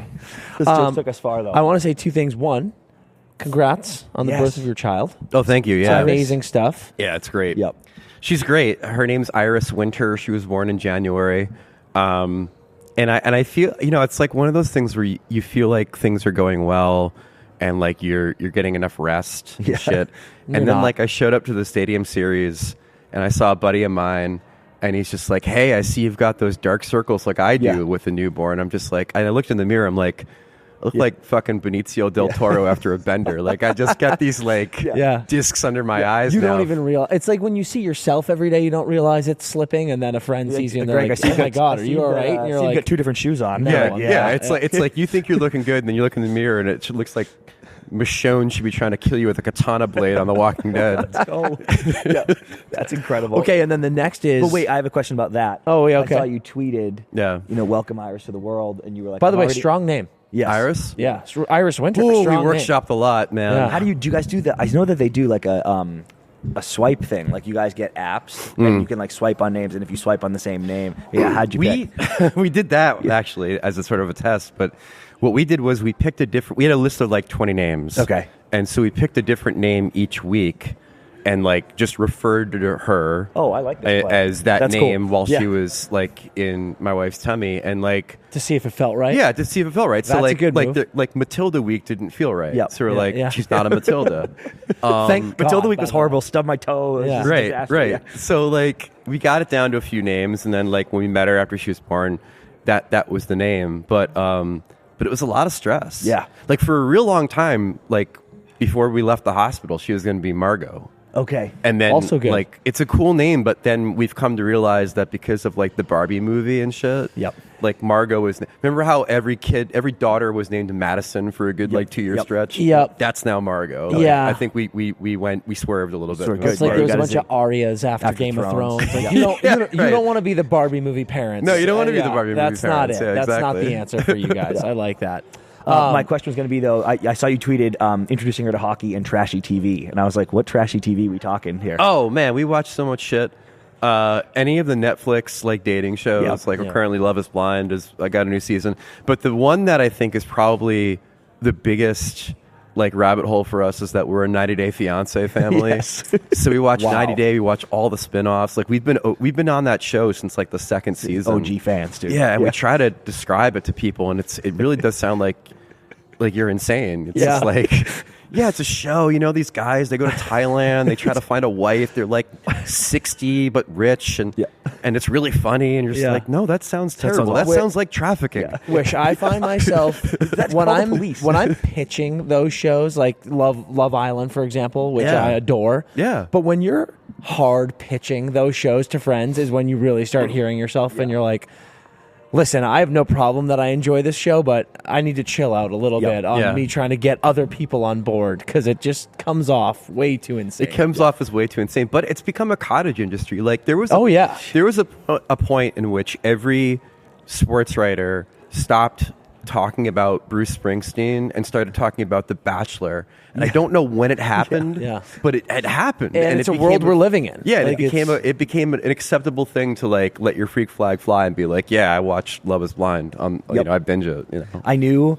there was a big shift when HBO or Max or whatever we're calling it made F-Boy Island. Like HBO was like the pillar of like Sunday night home box office premiere programming. Once they dipped into the mud, I was like, oh, there's no going back. Okay, like Max is now doing this shit. We're dead. It's unbelievable. Like you made The Wire. Yeah. You made The Wire and The Sopranos, and now you're making F-Boy Island. It's unbelievable. I was going to say, are you prepared to talk about Star Wars this entire time? Yeah, we could easily. Do you watch the animated stuff? I did not watch. I don't watch The Bad Batch. Oh, okay, yeah. But I watched. I went back and watched a lot of the Clone Wars stuff. Clone Wars is sick. Rebels, I was kind of off and on, but it was one of those shows that I sort of followed the recaps of. So I was when all that shit was in Ahsoka. Like I knew it. I knew what I was watching. But yeah, man, like it's. Yeah, I'm just a huge Star Wars fan. Okay, my big questions are. You watched Obi-Wan. Yeah. I'm currently watching and loving. Yeah. Did you like it? I did only because, like, here's the thing. One of the toughest things about art is sometimes you have to get past the thing that you want to see when you realize they didn't make it. Yeah. So my Obi-Wan show would be like, give me him on Tatooine. Yep. He's just a dirty old fuck and he's miserable and it's all just about, it's like quiet. It's like watching a samurai movie. It's like there's not a lot of dialogue. You just see him go through his day to day. He's occasionally, helping out the Jawas or some shit. Everyone calls him Ben. Right. And so like they didn't make that show and that's fine. Like I had to get past that. Once I did, then it became pretty cool. And again, like that took me 2 episodes. Right. I was not prepared for the hijinks of Ben Kenobi and a little Leia. Yeah. And I did not enjoy it at first. And I was like, you know what? Embrace it, get past it, and I did. Yep. And I'm now enjoying it very much. Sure, because you realize that they finally hit on a formula, which is a kind of character and a child. Yes. Yep. And they go on adventures. Yes. And now we that's how we'll do the Like Star Wars thing here's now. what's going on. Insane. And no, then, but I mean, like seeing every show's got that one thing that you're just like, this is fucking dope. And like seeing Hayden Christensen back was just dope. Oh my god, the reaction so at dope. Comic-Con, did you see that? Those Yeah. clips? Oh, like he's crying, and I was like, I'm I actually have an crying. NHL story, a Hayden Christensen NHL story. So, I think it was at the 2010 Olympics. Okay. the NHL put on this like gigantic party. Yeah. And it was like one of those things where you go to it and like there's a red carpet and fucking John Hamm's there and all this other shit. And there was like women walking around topless, but they were painted. Oh, okay. So, Yeah. like, Nice, Does that nice count? work. Nice Yeah. work, Gary Bettman. Yeah. I don't know. Seeing a naked painted chick next to Lanny McDonald was a real juxtaposition. But anyways, so Hayden Christensen shows up with Rachel Bilson because they're dating at that point, right? And I'm like, this is kind of cool. So they walk in and they go up to like the balcony where like the VIPs are, and like he's got his back to this railing. It's a bunch of hockey fans and hockey people, and we're all soused at that point. Yeah. And this one hockey guy goes, "Hey, Hayden!" And like Hayden Christensen kind of looks over his shoulder at this guy on the floor because he's on the second deck, and this guy goes, "You ruined the prequels!" Oh, Jesus Christ! And I'm like, "Oh, come on, man!" God. My first thought was A, he's there with Rachel Bilson. Yeah. Feel terrible about that. B, this is this guy's existence. Yeah. Like no matter where he goes, he's getting it. So to see him get like the redemption arc in like Star Wars media makes me so happy. Agreed. He felt it. You could tell. Oh, Like, yeah. Really, it made me mattered to emotional, him. Yeah. man. Yeah. It was Incredible. unbelievable. That's awesome. And then, okay, my last Star Wars question before we get more into hockey stuff. Have you watched Zack Snyder's Rebel Moon? No, I didn't because I heard how fucking terrible it was. Yeah. I'm so glad you haven't, so I can be the one to tell you, don't you dare ever watch that piece of trash movie. It's the most insulting thing I've ever I mean, watched. it's part one, though. Yeah. Aren't you going to watch part two Unfortunately, to see how the rebels save the moon or whatever? I wouldn't put my worst enemy through it. I'm like, I can hate watch stuff, but that was just, it's insulting. Don't Yeah. watch it. It's unbelievable. Are you a to Zack handle. Snyder fan? I will ride for Zack Snyder hard on a few things. Did you watch the 7-hour cut of Justice League? I on sure Max? did. Yeah, every minute. I sure did. And honestly, I didn't have that much of a problem. was with better, that. Like, actually, it was better. yeah, it was there was better, some yeah. good stuff in there, but for some of his movies that I really enjoyed, and then he makes something like Rebel Moon or something like what the fuck was that bank robbery zombie movie? Oh, dude. That just came the out. one in Vegas. Yes. Yeah. Bank of the Dead or whatever the fuck it was. Yeah. Tragedy. It was like though I watch those and I'm just I don't know who's letting him do what he's Well, doing or I think it's pretty clear that like once you let Zack Snyder create his something off of his own IP, Yeah. it sucks. Yeah. If you give him a Dawn of the Dead remake, Yep. if you give him Watchmen, Yeah. if you give him Man of Steel or Justice League, it's not terrible. Yep. no. And I'm actually a ride or die with Man of Steel. Like I think that's me too. actually a really, really good flick. I was talking about this 2 So weeks slept ago. on. I think that movie is so slept Yeah. on. It's very good. It Has really some- is, and like it's one of those movies that definitely has gotten better once you see like what's come after it. Yes. you know. Well said. But like I I think- saw it at an Alamo Draft House, Sick. so I'm like That's awesome. I'm on my like second IPA, Yeah. and like his dad dies in the tornado. I'm Yeah. just like, God damn it, I'm crying. Yeah. I'm like openly weeping, dude. Superman, the first flight moment with that score from Yeah. Hans Yes. Zimmer. That's The one of the score is best sick. scenes All in right. comic movie history. Well, let's get granular about it because here's the thing. You have to create a Superman that is going to be good enough where it's not going to be overshadowed by Christopher Reeve. Yep. And I feel like they created one that was different enough that it wasn't. Agree. And the other thing you got to do is you got to create a score that is going to be able to live up against a John Williams Superman score from the Yep. 1970s. And that fucking Hans Zimmer drum-centric thing, I still listen to that. Same. Oh, it's I on. still listen to that.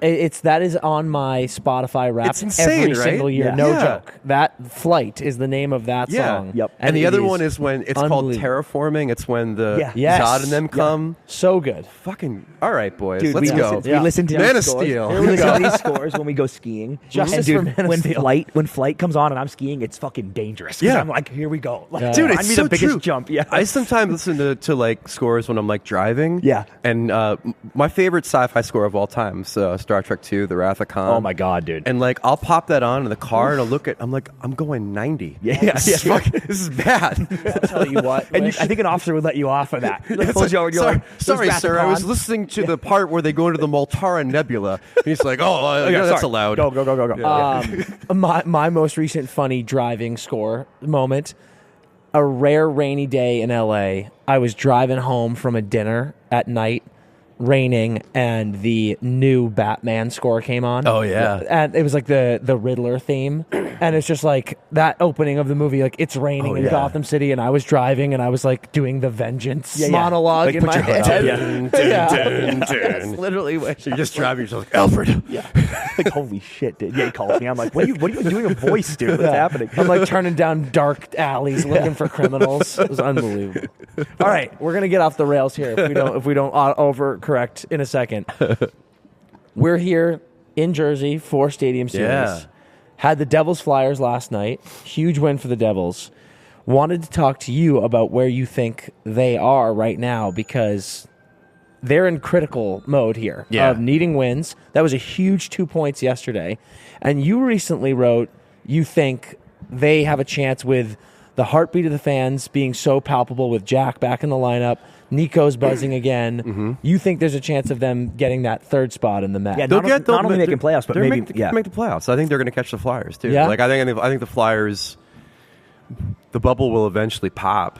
But every time I say that, they win 4 in a row. It's the weirdest I shit. thought it was going to pop, obviously, with the goaltending situation. Yeah, with Carter Hart. And it just hasn't. Yeah. You're right. Like, they just won 4 straight. And I was But like, it may what the not fuck? necessarily be a thing where their bubble pops. I mean, I think it's just a thing where the Devils are one of those teams, and the Oilers are one of them too, where like if you look and like 2 weeks later they're like they've won 7 of 8, you're just like, oh, that checks. Yep. Yeah. Like they're that kind of team. And so like if you look when Jack came back after the All-Star break, they've actually played really well even in their losses. Like that game against the Kings, they squandered that the other night. agreed. Yes, They had they a did. good goaltending performance in that game. They just squandered it.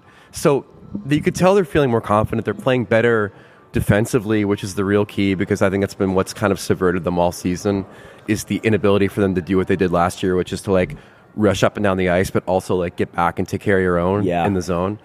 And then like when Jack comes back, it kind of resets everything in the lineup a little bit. They feel more confident. They know that he's going to be good for like a point a game. Yep. It's just sort of like a psychological thing, but also an execution thing. And like the thing I keep coming back to is like, and it's one of the more underreported stories of the year, like they're missing Dougie Hamilton. Yes.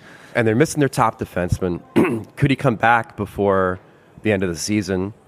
Well, they haven't exactly used his salary space yet. And in talking to the team, like one of the thoughts is, do you really want to use that space? Because whoever you bring in, whether it's fucking Hanifin or Tanev or whoever, they're not going to be as good as Dougie Hamilton. Right. Yeah. So if there's a chance you can even get him back for like the last 2 weeks of the season, you want to do that. The other thing about Hamilton that really came up during the Stadium Series, and this was kind of like a little under the radar, Lindy Ruff getting a little candid about Luke Hughes and the power play. Mm-hmm. Only downside of the double Stadium Series game was the power play was dog shit. Yep. Horrible. And he was talking about after the game, he said, we might be the only team in the league that has a rookie running our power play. Yeah. And he didn't go as far as to like throw Luke under the bus. Yeah, and that's why it's bad. Yeah. But he was kind of like saying, you know, we need to get the puck through. He doesn't always get the puck through. And like you think to yourself, okay, gee, I wonder who could get the puck through on the power play. Oh, right, Dougie Hamilton can get the fucking puck through on the power play. Yeah. So my point is that if they do get in, and he can come back and play, there's no guarantee he can, and they do find some semblance of goaltending, whether it's through trade or through Nico Daws becoming this year's Akira Schmid, like, a pretty good team. Very good team. You know, and listen, you just mentioned Hanifin earlier. This Markstrom-Hanifin trade is just on the tip of everyone's tongue for the last 3 weeks. Let's say that does happen, and then let's say the Devils pull a LTIR thing with Dougie, like they did with Kucherov in Tampa, and then all of a sudden you get into the playoffs, and you're looking at a decor of Dougie coming back, and you have Dougie Hamilton, Noah Hanifin, Luke Hughes, Nemec, Siegenthaler coming back too, and you're all of a sudden like, And wait, Markstrom. do you guys have the second best decor other than Vegas in the playoffs? Like, that's a very real possibility. Markstrom's such a tough nut for me, Mel. Like, I hear you. Analytically, he's been insane this year. He's been so good. Yeah. He's such an up and down roller coaster year by year guy. Like if I was the Devils and I had these assets and I'm like, I'm gonna go get a goalie, like I would try. I'm more of a UC Saros guy than I am a Markstrom guy. Completely Personally. agree. Listen, Completely agree. it's what's available, and He might not be. If I'm, he might They not might be. pulling the same shit as they pulled with Pecorine, where they're like, we want you to mentor the kid. Yep. Yeah. And then you can't get him. And it's obviously trade partners is a big thing too. If I'm the Devils and I'm in the market and I'm prepared to move multiple or 1 or 2 first-round picks as well as prospects for a goalie, I'm going to Boston first, then I'm going to Nashville. For who? For Ullmark. Yeah. You watched the playoffs last year? Yeah. Unfortunately, I did. He was hurt. Unfortunately, I did. I know he was hurt, but still, though, like at the very least, Markstrom's got a bit more of a resume in the playoffs than That's true. does. That is absolutely true. But And you up could down, even, right? if you want to pull that card, That's true too. You could go 2 years ago to Ullmark's performance too. Like he has 2 years in a row of not great. Yeah, playoff no, exactly. So. Would you say where the Devils find themselves today? And I think this whole table agrees they're going to make the playoffs. But where they find themselves today, do you go assign a percentage of blame on health and on goaltending? I would say health. 65%, goaltending 25%, defense the rest. Yeah, because they really they just lost the thread defensively. Yep. You watch that team last year, you're like, they fucking solved the riddle. Yes, like they knew how to play up and down offensively. They used their speed. That Rangers series was a microcosm of the entire season of like skating teams out of the building, but also being extraordinarily responsible in front of their goaltenders. So they knew that we're average at best. Yep. And then they just lost the thread this year for some reason. Yeah, because some of those probably because they read their own fucking press clippings. That's what I was wondering. Yeah, because some of those Rangers games, I remember watching a lot of Rangers fans in our office. So we were on the Devils, but it was like, so the Rangers would go like periods with 2 shots. Like the Devils were just so swarming. There was an Islanders game last year where I think the Islanders had like 1 shot in the entire first period. I said multiple times last year during that series, I think the Devils could have won that series in 4 or 5 games. Yeah. Like that. Well, yeah, because they lost their minds early because they were like a bunch of babies and they didn't know what was going on. And the lights are very bright. Oh my God, the playoffs. Yeah. You know? So many Rangers fans were like, we got jobbed in that series. And I'm like, you're lucky that series went as long as it did, frankly. Like that, the Devils beat the piss out of them. Do you feel like they have to, we'll talk trades in a second, but just read the Devils. Do you feel like if you are a Devils fan, but for Devils fans, is it like we need to make a goalie move, or are you like, you know what, I'm okay riding Dawes and hoping he becomes Akira? So there's just 2 answers to that. First of all, our perception of their goaltending is different than their perception of their goaltending. Mm-hmm. Very accurate. They really believe that like Akira Schmid or Nico Dawes could pop off and become like the goalie they need. Yep. They're very high on both those kids, to the point where when I've come to them in the past and say like, hey, what about blah, blah, blah? Yeah. They're like, well, we like these guys. Answers in the building. I'm like, why? Yeah. And then you see Nico Dawes play the way he's played, and you're just like, if I squint hard enough. Yep, there it is. But the other thing about the Devils too is that like you have to take the long view with them. Like there's so much pressure to like try to go out and get Markstrom now or whoever, and you're like Heischer's 25. Jack and Luke are so young. Yep. Nemec is so young. Like this is a marathon. Yeah. You just and the runway is real long for this team. So like there might be a goal you're not even thinking of that could pry loose somewhere. Absolutely. And it does feel, I mean, there's an argument to be made that even if they do make a big move like that, this doesn't need to be the year. There's no pressure of win now now. It may not even team. be the year. They haven't played well. Exactly. Yeah. So it's interesting when you think about a lot of these possible moves that could be made. At the end of the day, it's like there isn't that pressure that's like, if you don't make the move now, you guys, your window's closed. Yeah, like their window is barely just cracking opened, open. you know? Yeah. So there's an element of patience too that I kind of think is like, don't make a move. You know, if you made a move for a Markstrom and it meant losing a Dawes or a Schmid, I'm kind of like, damn, like, I don't know. Because, you know, they're so young. They haven't really come into their own yet. There's a chance that those guys are weapons in net, and they just need a second of time to adjust. So they've also been able to make a lot of these deals without having to give up like the bluest of the blue chip guys that they have. Like, I mean, Sharon Govich has become really good with Calgary, but by no means was he like an untouchable. Yeah. They got Timo Meier for like fucking belly button lint. Yeah. You know, it's like, well, that one's interesting. Are you I need at more all from him, worried about the long term of that? Of Yes. Timo Meier? Yeah, okay. Well, see, Wait, am I worried about the guy who was popping 40 in the Bay Area, coming to Jersey, getting his stat on, and now he's a 15-goal guy? Like, I'm a little bit worried about that. Okay, well, I asked because we were talking to Pasha last night, and he was like, "I'm not worried long term," and I was like, "You're not? Like, this is not going well right now." So that one's It's kind of interesting to me. inexplicable. I mean, It's extremely yeah. it blows my mind. Yeah. I thought that was a slam dunk. So did they. Yep. Yeah. What do you like from your eye test? What do you think it is? Because it doesn't seem like anything's clicking with him right now. I have a very unique take on this because I lived in Campbell, California, in the Bay Area for 2 years. My wife works for Apple. Yep. So she had to go out there to like start her career. We were out there during COVID, which was a good place to be because like you could go hiking and the beach and shit. Mm-hmm. It's really one of the most gorgeous places in the world, and really one of the greatest places in the world to live if you have money. Which is why all those Sharks guys never waived their no trade. Yeah. They just want to stay there. Yep. So imagine you're Timo Meier. And again, I'm a native of New Jersey. I love this state. If I ever had a tattoo, it'd probably be the state of New Jersey, the little bean Nice. on my body somewhere. But you're leaving the fucking Bay Area to come here. Bit of a culture shock. And it's culture shock, and you're going from east to west, and I feel like maybe he got a little boo-boo faced about the change in life. Yeah. And that's okay. Yeah. You know? So we're going to give him a season. We're going to give him this season to... You'd think he'd be happier, though, to be competing again. You know, You would in, think in that. the mixer. Yeah. You would think that. Let's stay in the Met. I want to talk about Jake Gensel. Okay. The first question, are they dead now? Like, is any playoff push crushed? 'Cause he's hurt? Him out a month? Yeah. I mean, maybe not. Yeah. I mean, like, again, the Penguins are such a weird team because every time you want to say it's done, they go and win a game. You're like, maybe And they it's still not. have a few in hand, which I know They is, have a few is in hand, amazing and unless you win them, but it's and like, the wild card in the Metro is not like insurmountable. correct. Yeah. But- we also talked about last year, it's like, never bet against Sid. Like, as long as Yeah. Sid is alive, I'm never going to be like, they're out. Yeah, I don't think they're going to make playoffs, but I also won't kill them because Sidney Crosby lives. Yeah. So I just... Exactly. But like the interesting thing about Gensel is just and maybe they get a chance to trade and maybe they don't. It's just like Kyle Dubas came in and the task is win now, but also think about the next thing. Yeah.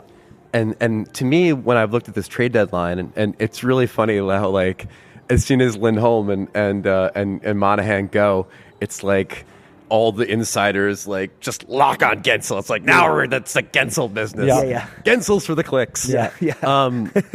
Like It's so real. You can see it. But I don't blame it. I don't blame it either. Everybody's got to eat. So but Dubas, this is going to be the first real test of like where he is in his plan for this franchise. Agree strongly. Because I'm fascinated by it. If you hang on to him, then you're clearly still win now. You're clearly thinking that you got to keep him around for the core in some way, shape, or form. But if you trade him, it's like, all right, so this is the first step to the next thing. Yes, right on the heels of bringing back everybody. Yeah. You know, you're like, hey, Malk, Tanger, come on, come back. We're all going to keep doing this. Just kidding. It didn't work. Gensel's gone. We're done. And you're like, oh, no. But and again, that's what separated from like Hextall was Hextall came in with like Brian Burke and they're just like win now and they're like, okay, that's our task. Yeah. But like the Fenway group was always just like, hey, Kyle, you know, you're here for the short term, but you're also here for the long term. Yep. Yeah. And I think that's a very interesting balancing act, and B, going to be fascinating to see what that means for some of these guys. And if I'm Dubas, like, you know, if Gensel goes, like that's part of a longer conversation about guys that have term. Brian Rust, you know, other players that you could like ship out, maybe get a little younger around the core that's there and make another go of it. But I mean, I don't know. It's tough. It's super tough. Yeah. And I don't need to open this door again, but you know, we got into a big thing on the pod and on Twitter, not talking about saying that we think it was going to happen, but we were saying if the Penguins, you know, if they're having discussions and they can't bring back Gensel, maybe a trade is on the board. And we were saying, I wonder if there's ever a world where Sid could leave. Like obviously he has his 3 cups, but pull a Ray Bourque, you know, pull a I laugh because, like, I think we all know that if he goes where he could go, yes, there's one team. and he'd be literally pulling a Ray Bourque. Yes. That's why I say it. I know, it's great. And obviously tons of Penguins fans were like, you know, fuck you, no way, he would never do that, he's too classy, blah, blah, blah. But one thing that I found funny was the comments of people being like, Sid wouldn't have begged those guys to come back if he was just going to leave.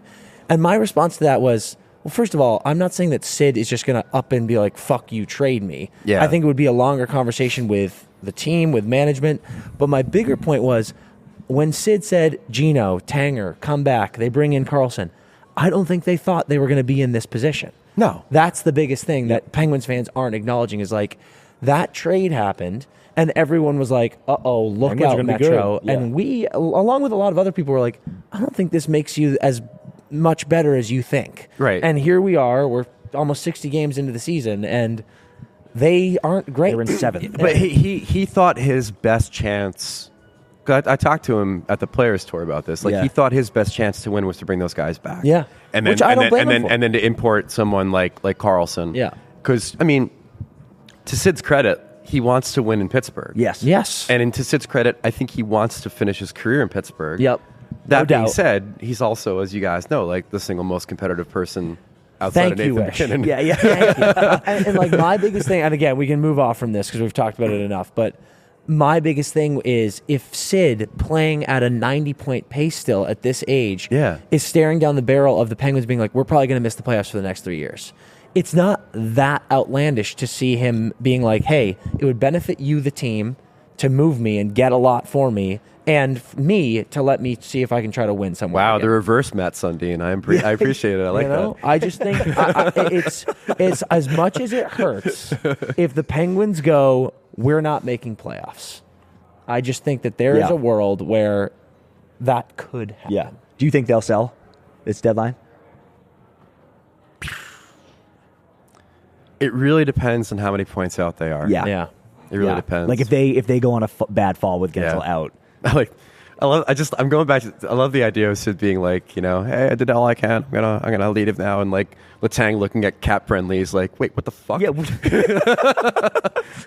What about me? Yeah, like, what do I do? I'm still here. We were joking. Obviously, this would never. We were joking if like that ever happened, and then the Penguins were just like this. All right, yeah, we're trading Gino, we're trading Tanger, we're trading Carlson, we're trading Crowd. Like they just fire sale, get a zillion picks for them. It would be. I mean, it's not a bad dude. Like it's not a bad idea. There's definitely teams that would take Gino on. There's obviously teams that would take Letang on. Yep, and Carlson. He's got a he's got a bit of an albatross. He's got a bit of a ticket. Yeah. But like you could see Letang finishing his career in Montreal. Yeah, definitely. Florida has always had a kind of a hard on for Gino to come down and play there and be with Bob and stuff. Scary. So like, I mean, you could. Yeah, you absolutely could sign Gensel, build around Gensel. Like get a bunch of prospects. You could give Gensel his ticket. Are you boys? Where are you on Gensel? Because I'm like he's 60% Kunitz. Yes, okay. That's my fear. Yep. Yeah. Like his first of all, I want to give him his flowers because you talk about the Pasternak contract, you talk about the Nylander contract, and I look at Gensel, and frankly, from a points perspective, you could argue Gensel's been better than Nylander for the last 3-4 years. Gensel's been a point per game guy for 4 straight years, and just the eye test, I think he is a great player. Sure. But the eye test also comes with him playing with arguably the greatest player the of eye our test also generation. goes to, natural stat trick where you can do the with or without thing. And it's like, time with Crosby, 1 billion minutes. Yes, exactly. Time without Crosby. I'm honestly not sure he exists without Crosby. I legit think like, but again, but that's a tough thing. Like, obviously, I make the Kunitz joke. We all know Kunitz without Crosby is like, okay. Yeah. But Gensel, if nothing else, has shown that he can play with high-end talent. So if you take him and put him with Pettersson, fair point. In Vancouver, it's like he might just do the same thing. Yep. Yes. I mean, it's not. I don't want to say he's a product of Crosby, but you're always going to have that in the back of your mind. Fear. Like those numbers come from somewhere. And to your point, if you're the Penguins and you're looking at re-signing him, and regardless of the trading those guys, they'll retire at some point. Right. You do have to ask, like, is he the guy you can build around, or do we need to make sure we have a center with him that he is going to be able to thrive Can he with? drive a line? Exactly. And that to me, that's the point of demarcation between him and Pasternak. Yeah. Yes. Like we're seeing what Pasternak can do as far as like whoever the fuck you put at center. Yep. Yeah. And then can Gensel do the same thing? Yes, absolutely. Yeah. It's very, very interesting. Before I move on to something else, I do want to say we're talking about you think the Devils are going to make the playoffs. What is it about the Islanders that you think is going to have them get jumped? I don't think so. When you hire a new coach, you need to give that guy a little bit of runway. Yeah. You need to have a chance for him to put a stamp on the team. You see what's happening in like St. Louis and places like that, where once you get past that like first month, then they start to kind of like round into form. I think they made the change too late. Yeah, I hear you. And the other part of it too is like all due respect to Mr. Lamoriello, but I've always figured that this is a construction versus coaching problem on Long Island. Like that group, it's got some talent, it's got some players that I really like, it's got great goaltending, but like ever since the COVID seasons, it's been the law of diminishing returns to that group, and he loves them, but I don't love him as much as Lou does. And maybe Patrick Waugh is the guy to like whip him into shape, or that roster is inherently flawed, and you come back next year with maybe a different look, same coach, and you're better. Yeah. I just don't trust them to be a playoff team. Yeah. I'm with you completely. Yeah. And for the same reason. Me too. I've said forever that I'm like, there's just that crew doesn't do it for me, and they haven't done it on the ice either. And he's in love with them. Yep. Like He really is. Lou's always had a problem with killing his darlings. Like he's a guy who like Jim Rutherford, who like reacquires players. And just like loves his guys. And when he was hired, he was like, Waugh was always the guy, and it's like you hear that and you're kind of like, why? Like nothing against Waugh, but it's like, well, that's an easy one as a Devils fan. Yeah. Like you know how like there's always people that like are obsessed with the royal family. Yeah. And you're just like, why? Why are you so into the royal family? I'm just like, I don't know. Like, and they're like listening to the fucking Meghan Markle podcast and shit. Like, they're just obsessed. Like, Lou is obsessed with the Canadiens. Yeah. Always. Yeah. And Like, there it is. Hiring Jacques Lemaire, hiring Larry Robinson, Yes. like acquiring, Stéphane Richer and Claude Lemieux, and like, he's always been obsessed with the Habs. Yeah. And this is just part of it. Part of Yeah. that. Like, Another Pokemon for the collection. And he's like finally getting Waugh back. Is that what's right? Like, he's like, this, I did it. I finally reclaimed him. Yeah, outside of exhuming, Maurice Richard, like this is the best way to do it. So we were talking about Crosby, talking about the Penguins, multiple Stanley Cup winner. I want to talk about another one, Phil Kessel. Yeah. Do you see this becoming a NHL contract with him in Vancouver? Do you see him getting back in the league here? I do for a few reasons. One is that obviously Jim Rutherford's got a real affinity for him, and as long as he shows he's in some sort of game shape in the A, I think he'll eventually get to the NHL. Two, I think people really slept on the fact that like Rick Tocchet was once the Phil Kessel whisperer. Yeah. Yes. And if anybody's going to get anything out of this guy, it's going to be Tocchet. And three, he doesn't need to play. Part of the thing that makes Phil Kessel special is that he's one of the greatest locker room guys imaginable. Yep. And like he was that in Vegas when he wasn't playing. We all see him a certain way, but the boys see him in a different way. And honestly, if you're Vancouver, I mentioned this the other day, if you have JT Miller, who is like Tommy Lee Jones with a migraine as far as like He'll snap at any moment. his comportment. Yeah. You need to counterbalance that with a schlub. Yeah. With a lovable schlub. Yeah. Yes. And so everything in balance, I think having him in the locker room ultimately helps them, especially as the tension starts building and the expectations get more. Like, it's all been gravy for them so far.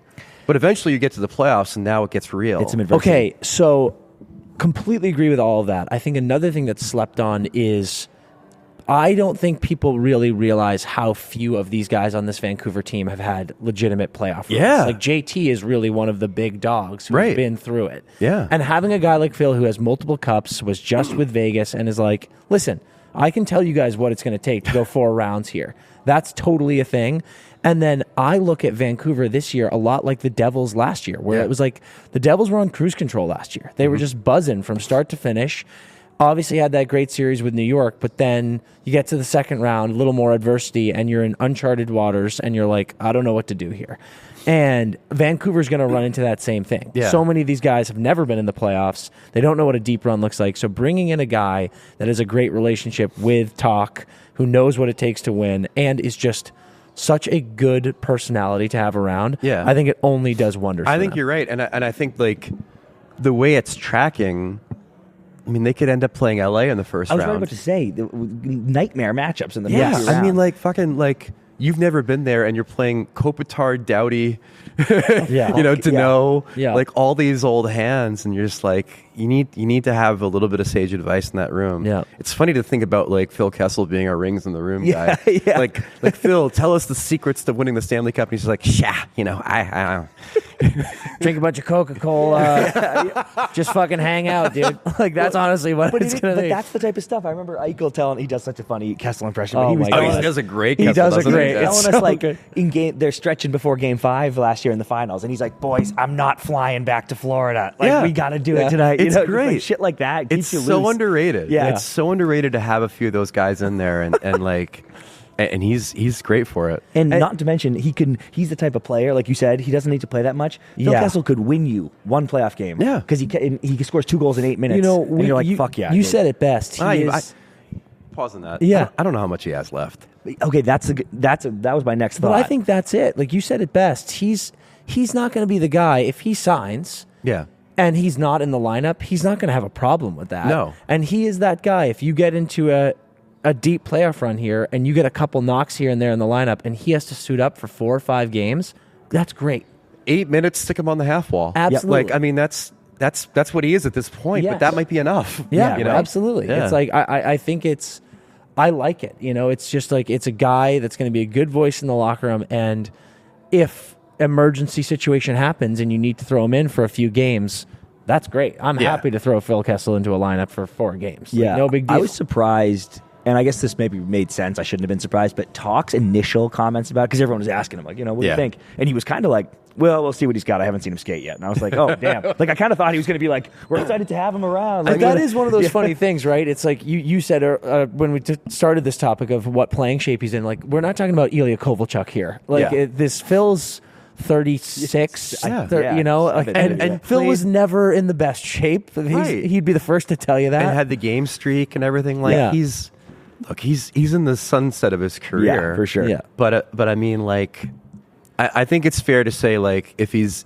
good enough to go, he'll make the NHL Yeah. roster. But Yeah. like, they're not looking for him to play top 6 Yeah, minutes. oh yeah, for sure. I was dying. The one video they released, it's like him coming down 3-on-2 at practice, like nice little pass or whatever, and then they got a back check and he's like gassed coming back. So I was like, this is the video you posted. Yeah, exactly. You know, but again, like, They're like, that was the best one. that's the take you use. But again, like, the cards are on the table for everybody. sure. Like, everybody Yeah. knows what he is at this point. And that makes it better. Yeah, absolutely. We talked Markstrom a little bit already, and I want to say the Lindholm deals, the Monahan deals count this batch. But last year's deadline felt super fun. There was just so much action. How are you feeling about this year's deadline? Do you think we'll see a ton of movement, or is it going to be more depth moves and less splashy big plays? I mean, we're going to see some stuff. Obviously, Yeah. like the UFAs everybody's talked about will get moved. I Yep. think we'll probably see, Henrique be the next center that moves. Okay, And, yep. and that'll be interesting. One of the possibilities, I don't like it, but it's the Rangers. Oh yeah, I mean, like, veteran guy, call, actually. versatility. Yep. I think Rangers and Boston are 2 big ones for him. Yeah. Henrique on the Rangers is just like, oh, I don't know, man. yeah. Right. That's just that's ick, dude. Yeah, It's a little ick. yeah. But like, the goalie market's the real fascinating one, Yeah. because you do have teams that need to add to their group, and the one that's going to really be the one that's going to make this either a banger of a deadline or a dud of a deadline is Fleury. Yeah. Like, if the Wild think they're out, if Fleury goes to Guerin, it's just like, Yep. I want to go move, and it's Colorado picking him up, or somebody with their eyes in the cup picking him up, then it could get real fun. Yeah. Yeah. Like, that's a real fun move. Him joining like a tandem somewhere. Yeah. But I've heard- overall, like, just the names aren't there. Yeah, that's what I was this wondering. year. Right. Yeah. I mean, like, I was talking to Sean Walker in the locker room the other day from the Flyers, and just like, hey, how are you handling all the buzz about the trade deadline? He's just like, yeah, it's kind of weird to see Yeah, your right. name out there. And then I'm like thinking to myself, this is fucking Sean Walker. Like, this is the belle of the ball of the deadline right now. Like, Yeah. no disrespect to Sean Walker, but like, this No. is not like the game changer. It's Yeah. true, man. Back It's to interesting Kane too. last year, It's- We talked about that with UFA. It's like that doesn't really happen that much anymore. Yeah. Guys don't hit UFA as often, so it's very, very interesting when you think about what are the names that could be moved. I remember at the beginning of the year we were talking all about Scheifele and Hellebuck. Yeah. And now look at these two. Their stuff was there. The Jets are unbelievable, and Yeah. they're signed long term. And here you go, like they're going for a cup now. So it's like But Jesus. again, it depends on who's in and who's out, and it depends on injuries. That's why the Rangers is so fascinating right now, because they've always needed another center. Yeah. And now with Wheeler being out, they clearly need a wing. Yeah. So they're gonna do something. Yeah. Yeah. They have And it's to. gonna be a lot of fun when they do. Yeah. And I do think there's a bit of a reactionary move when teams start that arms race, right? Like, the Canucks get Lindholm, the Jets get Monahan, and now the teams in the West are like, well, fuck, we gotta. But that's also a product of like not getting your guy. Like the Jets were way down the line on getting Lindholm. Oh, really? And, Okay. and they didn't get him. Yeah. And so Monahan was a very good plan B, but plan B nonetheless. So a lot of this stuff is very much like if one guy moves that you want, now you've got to go to your plan B, and now someone else is going for that plan B too. Yeah, and that's what really gets dominoes falling around this time of year. Yeah. That's which cool. Is, that's which is crazy. I really love the article you do when you talk about awards. You do that cool little awards thing with some of the other writers. And you had one recently that I loved. And I just mentioned Hellebuck, but want to hear your take on what it would take for Hellebuck to steal MVP this year. Oh, shit. He's got a lane. Yeah. Because I think he gets the lion's share of the credit for what the Jets are doing defensively, which honestly isn't fair to Bonus and isn't fair to like how good their D has been like as a team. But like when they're this good defensively and they're like last check they were leading the league in goals against, like he's going to get that credit. Yep. And if the Jets are a surprise, they're great defensively. He's the best goalie in the league. There's a lane for him to be a finalist and maybe even take the thing. And what's interesting about the MVP race right now is like McKinnon at the last check on the awards watch was leading. Yep. Now Matthews can't stop scoring hat tricks. Right? So now he's going to be in the conversation. Kucherov is still an absolute and then unit. Kucherov's like outpacing his Hart Trophy. It's crazy. scoring. Yeah. So like you're going to have a few forwards kind of siphoning votes off of each other. So there's a lane for him to be there. Problem being is that like it's always hard for like a guy from Winnipeg to win an award. Yeah. And so that might work against him, but there's a possibility that he could get that kind of Carey rub. Price, is he the last one to do it from goal? Price was the last one to do it, and the only guy before him was Jose Theodore, and then the rest of it was Hasek. Which was Price. Back to back. The Jose Theodore MVP year was insane. Like that it was was like half a year of work. That was the that's craziest right, award I've Yeah. ever seen in my entire life. Crazy, yeah. Wild. And because Carey Price, but he led everything, right? Like he led every did. category. So is that would Helly have to have the top number in everything? Is that the only way he has a would? chance? But the other problem is that like Carey Price also had the Canadian exceptionalism thing. Yep. Yeah. Like Hellebuck's great, but like he's not on a pedestal like Carey Price was. Yep. Mm-hmm. And so when Carey Price did that, then it's like, oh, you did that, and you bought gold medals to us, and you are a goaltending god, and we will honor you. All hail the Habs. Exactly. And you got the Habs. And they were thing, good right? too. Yeah. Like they were Yeah. really, really good. Yeah. And the Jets are great. Yep. And then the other one, we've talked a lot about Yes, we this. have. What do you think the chances are of Faber stealing Calder from Bedard? Man, Which pisses me off. I want your take, but it pisses me off because I'm like, Faber's the rookie of the year, in my opinion. You think so? I do. And it's I don't. It's, I don't either. I think Hell of a year. See, Hell of we're a running year. we're running the risk of having another Morgan Riley debate here with this. The battle line's drawn. Yeah. Listen to your voice the other day. I'm like, holy shit, World War III broke out. But like Faber was already closing the gap before Bedard got hurt, and it was people recognizing the ice time, the role he played. That's my biggest thing. Right, like he's been great. Yeah, like he's stepped played like up a pro, monumentally with Brodin and Totally. with Spurgeon out. Like playing he's- every situation. Yeah. He's been great. That being said, like Bedard's come back a little bit early. Yeah. He hasn't missed a beat. Yep. Yeah. And I think ultimately, Faber's going to have to overcome the sort of like manifest destiny of Bedard being Rookie of the Year, and the fact that Bedard's going to have the numbers. Like he's going to end up leading all rookies in points and goals, and so it doesn't become the situation we had a few years ago where Panarin beats McDavid. Yeah. Because McDavid Got missed hurt. so much Yeah. time. Yeah. And McDavid has the points per game argument, but Panarin has the other stats. Like Bedard's going to be leading in all the major categories. Yeah, he is. And once that happens, it's going to be And hard for him everyone not to wants win. to give it to And him. it's Bedard. Like it's just so like if you think that the NHL isn't going to be like this, it would be great for us if Connor Bedard wins Rookie of the Year. Like give me a break. They already missed him at All-Star. I just think it's almost an impossible mountain. Faber would literally have to score more points, right? Like that's the only way. Which is right. I don't think that's true. He's a defenseman. That's a totally different thing. But when defensemen win, it's because of their offense. Like yes, but that's I'm saying the problem. I don't think he needs to have more points necessarily. If he's close to him though, even with the games missed by Bedard, I think it becomes a conversation. Yep.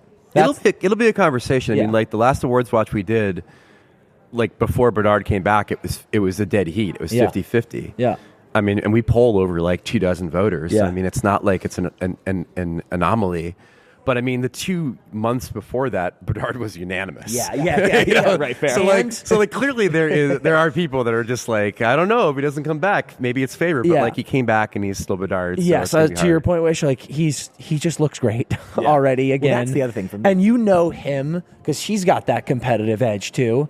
I think he's going to look at these, they're obviously not making playoffs, and he's going to look at these last 20 games and be like, just fucking light it on fire these last 20 games. And when he does that, it's over. 20 shots a game. He does not have to play a moment of defense for the next 2 months. And no one will care. Go out there and play juniors, and that's what he's going to do. He's going to do it with his little bubble on, and he's going to be unbelievable. So we're fucked. Incredible.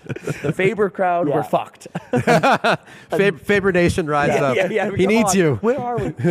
Another article series you guys have been doing is the top 10, right? You do the poll, top 10 goals. Oh, top 10 yeah. So let me explain that one because some people get confused. So we poll 10 current players and 10 hockey operations people, so coaches, GMs, people in front offices, and then combine those things. Because usually it's like, there's like player polls, and you get like a sense of from them, and then like LeBron will email the 32 guys, and the GMs will all do their like thing. And I'm like, well, what if you took the jelly and the peanut butter, and you put them together and made a delicious sandwich called the positional rankings? You cut the crusts off and had cut the crusts off. So mine is kind of like the players and the execs. How do they feel about it? And it ends up being kind of an interesting list. So we did the goalies and the defensemen first. The wingers and the centers are next. And it's kind of an interesting glimpse at like how both sides of the coin see things. Yeah. So we're going to ask you a question about both because those are the two that are out. So the goalie one, I'm going to read the top 10 for anyone who hasn't read it in order. Bit of a shit show, but please go ahead. Ellie, Vassy, Demko, Shesty, Sorokin, Otter, Saros, Sway, Bob, Ullmark. That's the top 10. Right. So some notable misses right away. Markstrom, which you had mentioned in the article. Hill, I thought was interesting, just considering his numbers this year. He's been incredible, defending champ. Shocking. Not mentioned. Shocking that Hill's not mentioned. But the main, and weigh in on all of that, please. But the main thing I wanted to bring up is one goalie who didn't receive a single top 10 vote, Stuart Skinner. And I'm like, oh, damn, dude. Because we have had that conversation on this very program many times. And, like, we did the voting in January. Yeah. So it was during the Oilers revival. They're on a heater. Yeah. And he's playing ungodly during that heater. He's playing really, really well. And obviously Markstrom's playing really, really well, too. I think with the goalie one, and again, like, we only had one active goalie amongst the players voting. Okay. It just shows the gap between what the goaltending community thinks, what the numbers say, and what the perception is of people in the game. Because, like, any goalie, I talked to a few goalie analysts, and they're just like, how the fuck is Markstrom not on this list? Yeah. And you look at his fancy stats, and you're like, how the fuck is Markstrom not on this list? Totally. And then you talk to 20 guys that are in the league, and Markstrom isn't on the list. So there's a perception difference. I think what you see on that list, I think in Hill's case, it's definitely games played. Sure, yep. And then in Skinner's case, I mean, I just feel like maybe it's the roller coaster ride of Stuart Skinner that makes you not want to put him on. And maybe it's also maybe a little bit of the work history, too. Sure. I mean, look at the guys that make the list. I mean, like, Ottinger's not been great this year. Like, I don't think he's a top 10 goalie this year. Tough year, yep. Saros hasn't been a top 10 goalie, but if you look at his last 2 months from last season, you're like, okay, that guy could just get on a rocket. Yeah. And I think a really great contrast to what you're saying about Markstrom is Shesty this year. Yeah. I mean, like... Yeah, he makes the list easy. And you look at those numbers, and I'd be like, this guy stinks this year. He's getting outplayed by a 50-year-old. Yeah.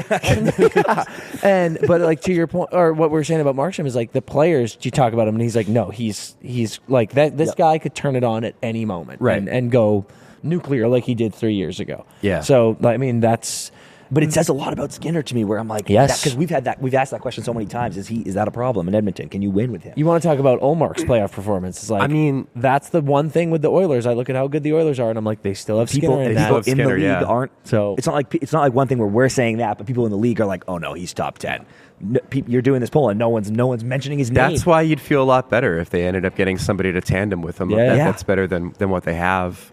The goalie list was really interesting, but I mean, it does kind of speak to when you think about the Vezina each year, and how that award sometimes is just like who has the most wins. Yeah, it kind of like brings it home that the way that we evaluate goalies, the way that goalies evaluate themselves, is different than the way that a lot of people do. Mm-hmm. But the results were.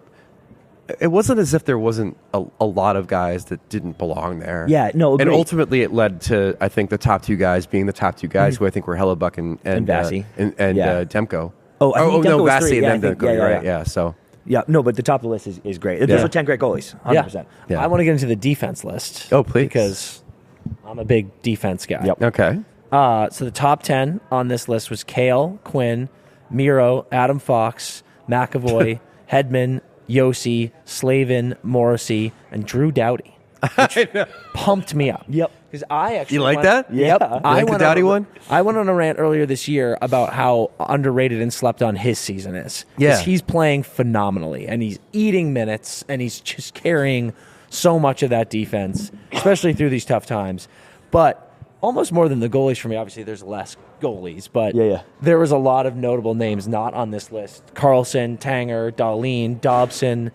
But two that I really wanted to bring up is Pietrangelo and Shea Theodore. Yeah, both of them didn't make it. Yep. Yes.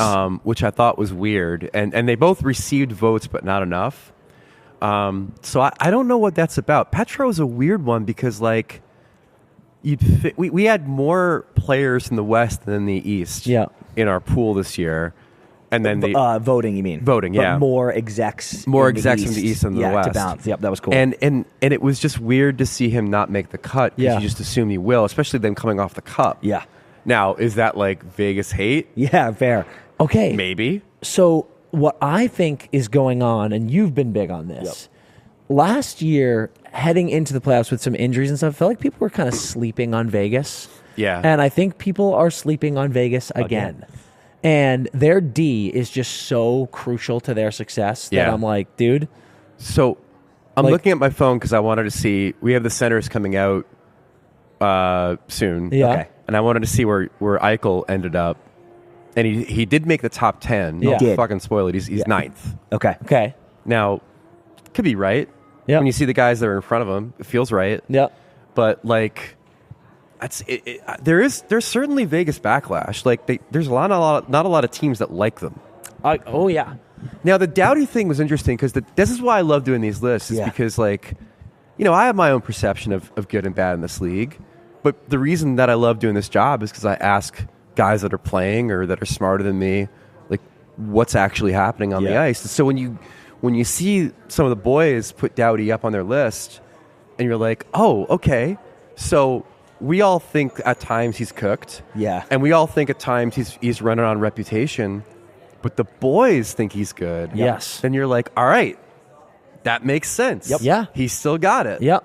The guys who know, and then, that makes you feel better about doing these lists. Yeah, absolutely. I think because if it was writers doing it, motherfucker might not make the top 20. Yeah. No, 100%. totally, You're so right. I feel like people are so quick to call people washed. Yeah. And it is the perspective you get when it's gone now, but I'd say up until 2 years ago, Sasha Barkov was just another one of these guys that without the players always being like, he is the most underrated guy alive. Bergeron went through that too, where it was like, people were like, yeah, he's all right. And then you get the player polls come out and you talk to anyone and they'll be like, that guy is fucking unbelievable. Yeah. You need to put respect on his name. And it makes all of us be like, oh shit, maybe take a closer look. Yeah. And then So as a defense guy, how did you feel about Morrissey making the list? Because that was even more surprising for me than Doughty was. I really love his game. Yeah. I was big on him last year and was huge. I was beating that drum to anyone who would listen of saying, like, watch this guy's game. I was very, very critical on his defensive side of the game. Yeah. That's something that I wanted to look at this year. I think it has improved, and I think that shows in their results. But to see the players putting him in top 10 was surprising to me. Can I ask you a question about that? Do you think I like it, but I was like, oh shit. You had mentioned this with the Calder thing a second ago, but do you think a lot of people's polling for the D is based on their offense? Like, how much are they thinking about their D game, or are they like, God, that guy produces points, I got to put him on the list? I mean, Carlson didn't make it. Actually, very fair.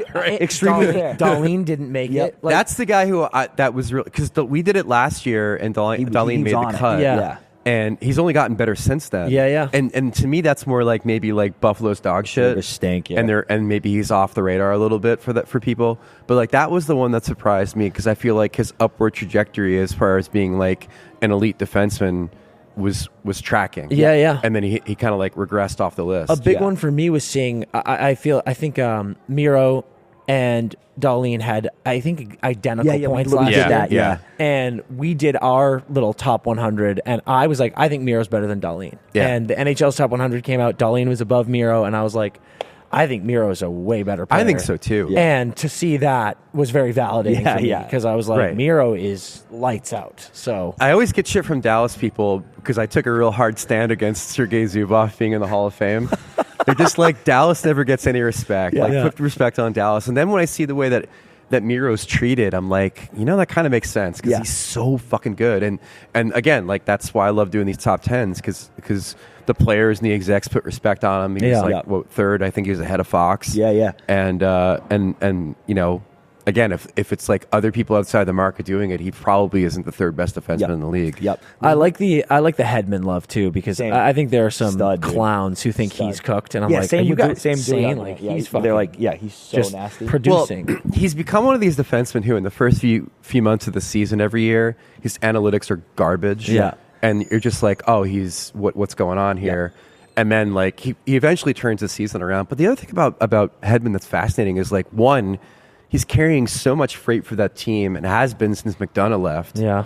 And then two, like, I mean, people forget he had the perfect like sidekick in Jan Ruda for like the longest time, and then he's gone, and then he's just playing with some randos and different partners here and there, and there was a time too. I think, who's the guy? Was it Matt Carl? I think was down there too. Yeah, where, him and Matt Carl had sick chemistry. Yeah. Like, he has his guys, and they eventually leave, and he has to kind of like rethink things, else. and he always does, but it takes a little bit of time to kind of like recalibrate. Yeah. We were this poll that one will be interesting to me, because we were laughing that it feels like the last few years teams with a solid D core can make the good runs, and to have Vegas not have a defenseman in the top 10, if they all get healthy and then Vegas goes back to back, we'll all laugh and be like, how the fuck did those guys not make it? My template for a cup winner is you need two good centers. Yep. Helps if one's a star. Yeah. You need two defensemen that play upwards of 2/3 of the game. And you need a goalie that's not going to lose you a series. Yeah. And Vegas had the template. Most teams have the template. I think the only team that won recently that didn't was maybe the Capitals, because they didn't have that second guy necessarily behind Carlson on the blue line. On D, yeah. But they had like Backstrom, Kuzi, Holtby. Yeah. They had everything else, but they didn't have that like second defenseman. And Vegas still has it. Right? Yeah, totally. Like they didn't. Nothing changed. Like that's what worries me about the Oilers. Yeah. Like they might have the guy that won't lose them a series in Skinner. Let's be generous. They've got two centers, obviously. Yep. Do they have a second D? No. Do they have one D? Like Bouchard, I think Bouchard's amazing, but like I don't think Bouchard is. He's not Petro. Yeah. Bouchard is not going to shut down your top line. Certainly, he might. Yeah. But it's not a certainty. Like I don't even. That's the thing about that team. Like, and I don't know how you get it. I mean, like they're hard to find. Yeah, right, that's the problem. That's why I give Tampa so much credit and having made that McDonough trade when they did, is because like. They loaded up. Same thing with Vegas and Petro. It's like they had Shea. Yep. They're like, we need to get this other guy. and then off to the fucking races. Yeah, Both those my franchises God. go. Unbelievable. Yeah, on that topic, I think one of the most underrated moves of this year was Vancouver getting Zadorov. Yeah. Totally. It was on in the dark of no night. one No one was paying noticed. attention, and that happened. And I was like, "Oh my god, that was their big move!" Yeah. And it's already paying off. It's unbelievable. Can you imagine if Jim Rutherford wins a third cup with a third? Are you franchise? fucking kidding me? I Like know. it's insane. I know. So sick. It's It's unbelievable. insane. And they could Yeah, they absolutely could. if they don't freak out. Yeah, which I feel like they It's might. It's very much a test of Yep. nerves. Wish one. I think you did this during All Stars. I think, but you had asked. Yeah, it must have been All Stars. You asked a bunch of the boys their favorite memorabilia. So Yeah, Otter that's said fun, yeah. a signed Lundqvist stick. Yeah. Vetrano wants a Crosby stick. Did you see Swayman's answer? He asked him what's your favorite piece of memorabilia you could ever get, and Sway goes, Stanley Cup would be nice. Yeah, I saw that. Unbelievable. That So- kid's mentality is Yeah. the best in the league. He's great. He's the best. Incredibly He's the best. cool thing. I loved reading all those answers. Everybody, I encourage them to go check it out. But we wanted to turn the question back on you. What is the coolest memorabilia you have or would love to have? The coolest memorabilia that I have. So it's a random one, but it's fucking funny, I think. So do you remember when there was a minor league team in Iowa, Yes. and but they weren't the remind Iowa me. Wild? They were the Iowa Chops. Ooh. Yeah, I've not thought of the chops in a long So time. named but- because their mascot was a pig. They were named for pork chops. Yeah.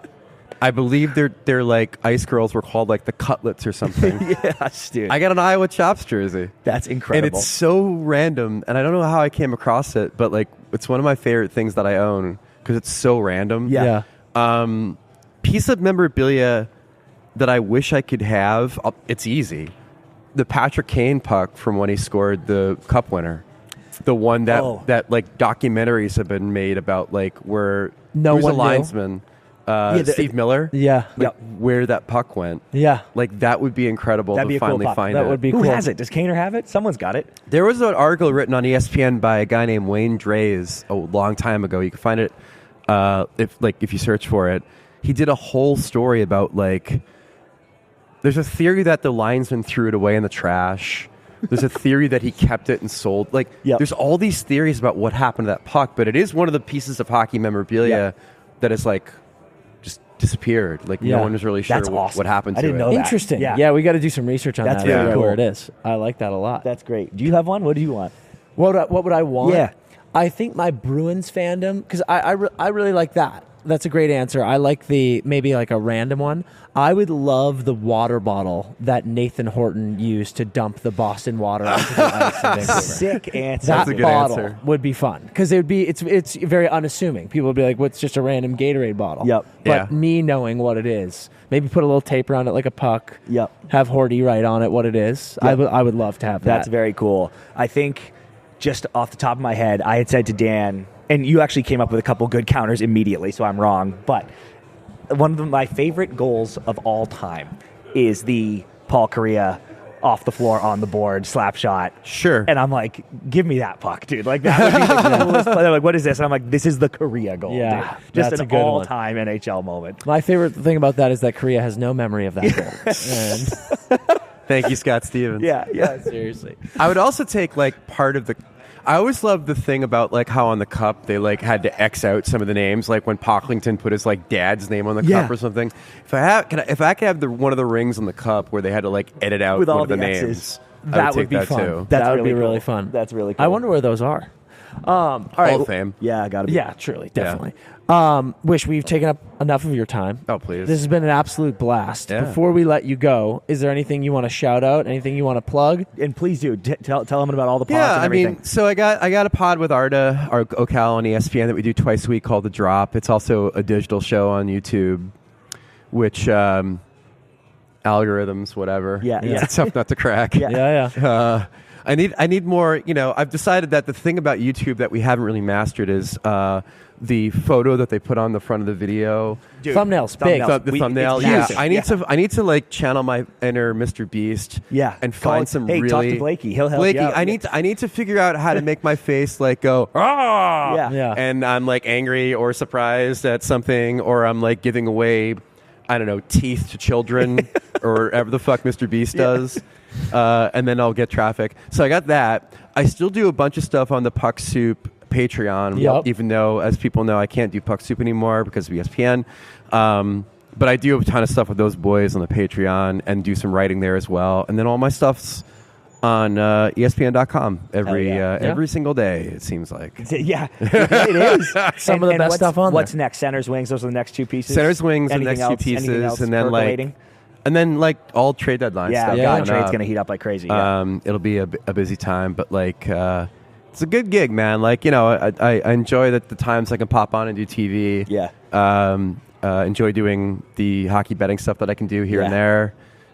So it's a fun place to work, and with some really cool people, and get the opportunity to come and have the little rights holder thing on your media pass, and you come to the stadium series, and pretty sick. It's such a cool thing. When I was at Yahoo, I used to get yelled at for walking around into places I don't belong, but now I can do it. It's amazing. Yeah, now you just walk through hallways and people are like, right this way. Hey, and you're like, oh, last cool. thing, where does this? I saw you had wrote the 2014 Dodger Stadium is the best stadium series so far. Where does this rank after one day? Oh, it's up there. I mean, the crowd was huge and last night. Awesome. So not to go too long here, but I'm happy that we dove into the Jersey lore for that game. I saw on TV they were like, this place doesn't allow you to pump your own gas and all this other shit, and it's cool. Jersey got shout out, but the thing I wish was a little bit more explored was how important this was to Devils fans of a certain age to come back to a place where Brendan Byrne Arena still stands. Mm-hmm. If you go to the American Dream Mall, the fake Mall of America that now exists in New Jersey with the ski jump and all this shit, the arena where the Devils played is still there in pristine condition. Oh, that's cool. And you can see it. And so for a lot of Devils fans like me who grew up in the 90s and stuff and came to this arena and sat in the cheap seats, and I was there in 95 when they won the Cup as a fan. I was there in Game 4. It was one of the most incredible experiences of my life. So awesome. It's kid marriage cup. Yeah. but in no particular order. In no particular order, right? Exactly. But I wish we could have gotten a little bit more into what it meant for all the fans to come back. Yeah. And tailgate for the first time, because you can't do that at Prudential Center. Yeah. And to part of Devils fandom was the overflow parking for Brendan Byrne Arena was the Giant Stadium. So, cool. Me and my dad, because he's cheap, would go and park at Giant Stadium. And then you'd have to walk across this incredibly rickety bridge with these, wooden planks on the floor that always felt like they were going to fall through. And you'd, fall into traffic and die. Yeah.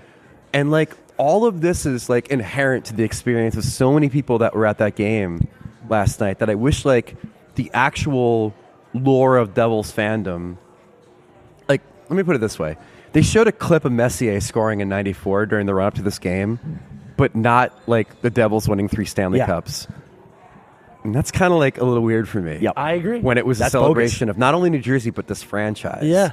And so I kind of felt, as a Devils fan, we could have gotten a little bit more granular with the love of this team versus just, Sopranos, Tommy Chicken Cutlets kind of shit that we saw yesterday. Which is there. I think one of the coolest things about this gig for us has been when we get to travel and go to these different cities, see these different games, you really feel like you can kind of embrace and experience the different fan bases. Yeah. Personally, I think Devils fans rock. Yeah, me too. I think that the whole little brother bullshit with Rangers fans is so stupid, and I love that. I think it gets under Devils fans' skin in a good way that comes out in good fandom. Yeah. And I think Devils fans are knowledgeable. I think they love their team, and I couldn't appreciate two things more in fans. So it was cool yesterday seeing the tailgate and everyone buzzing. Awesome. It was awesome. Devils fans, we have to come to terms with our little brother syndrome. Yeah. And, I know a lot of Devils fans are just I don't even think about the Rangers. And then you go to a game and they're doing Rangers sucks chants when they're playing Ottawa on a Tuesday night. And you're just okay. It's you can admit it. It's fine. It's part of the fandom. Yeah. Part of the fandom is knowing that you're always in their shadow. Yeah. And part of the fandom is thinking about how important that Henrique goal was in 2012 and And the reason it was important is because of that moment of being the Rangers, even though they lost in the final. And like, I don't know, it's just funny to think about all the time and energy spent in celebrating the Garden State and all this stuff. And then like I saw Chico Resch in the press box.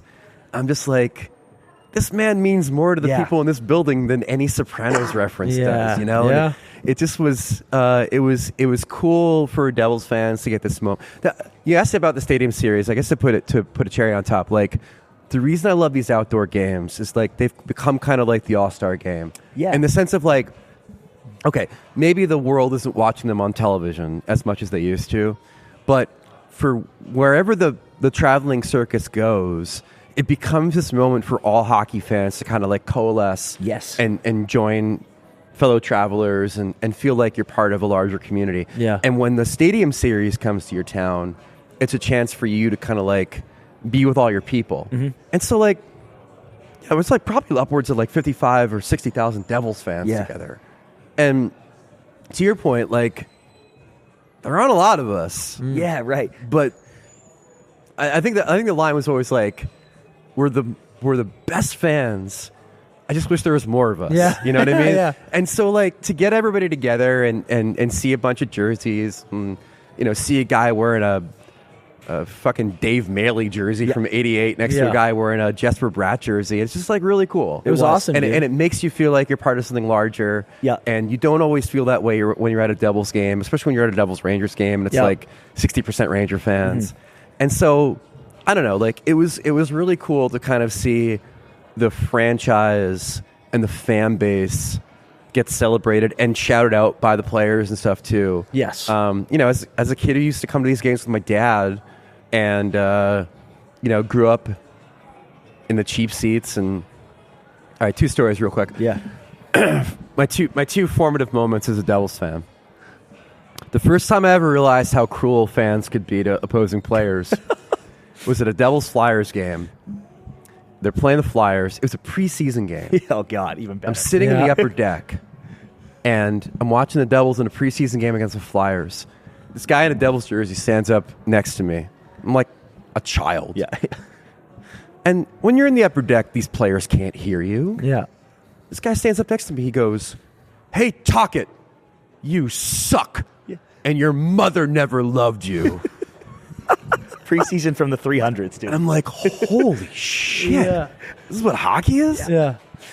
Now, the opposite of that, to give Rangers fans flowers for a second, the most badass thing I ever saw as a Devils fan from an opposing fan, I'm at a Devils-Rangers game in 95. So Devils have lost to the Rangers in the conference final in 94. Rangers went on to win the Cup. A Rangers fan bought a Rangers Stanley Cup banner, like one of those mini banners, to the Meadowlands, and then somehow snuck a helium balloon into the game.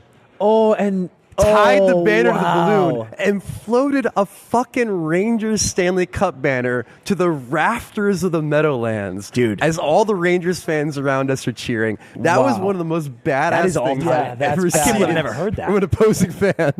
How did he get that balloon in there? I assume it's like under the jacket. I'm just a big man. And like, you know, one of those deals. You can't judge. Yeah. He whipped out a helium balloon. He tied a Rangers Stanley Cup banner to it and floated it to the rafters. Yeah, that's badass. I'm devastated. That was 95, and there's probably no video of that. I know. Like, that happens. Happens later, and someone's got that on the phone. Yeah, yeah.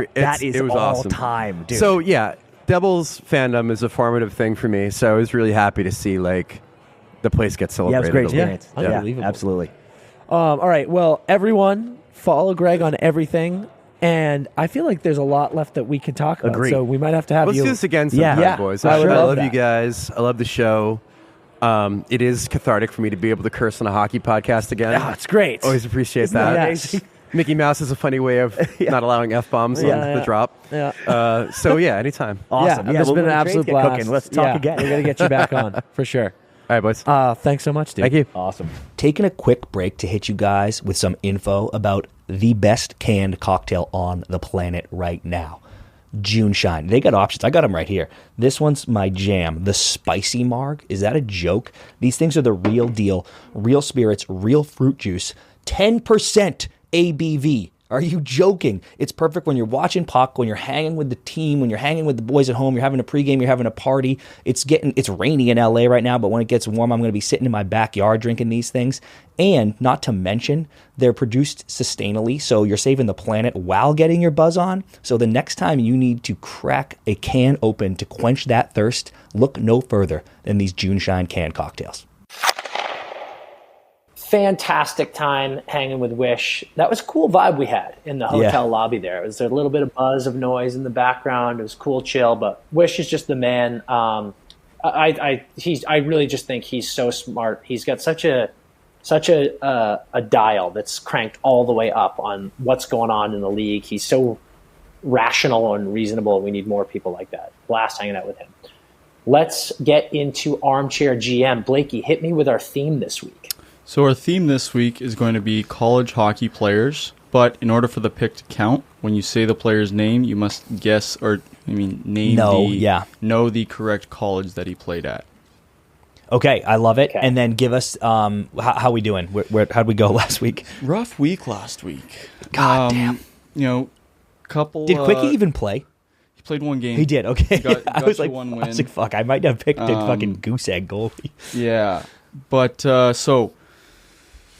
rough week. Dan had 25 points. Chris had 23 points. So, Chris, you're still in the lead by 2 points. 122 to 120. Yep. And so I also. But I'm clawing here. Yeah. It's neck and neck. It's pretty cool to see it like this. Highest performer last week was Matt Duchene with 11 points, 4 goals, 3 assists. Wow, great pick, Dan. Jesus. But yeah, so we'll see how this progresses. But one thing I wanted to pick up was if you win the previous round, you get to pick first. Ooh. The next round. So, Dan, you get to pick first. Interesting. Okay. Wow, that's really awesome. I'm gonna go defense first, and I'm gonna take Quinn Hughes of Michigan. My guy. I love him. Lock pick for me. Quinner.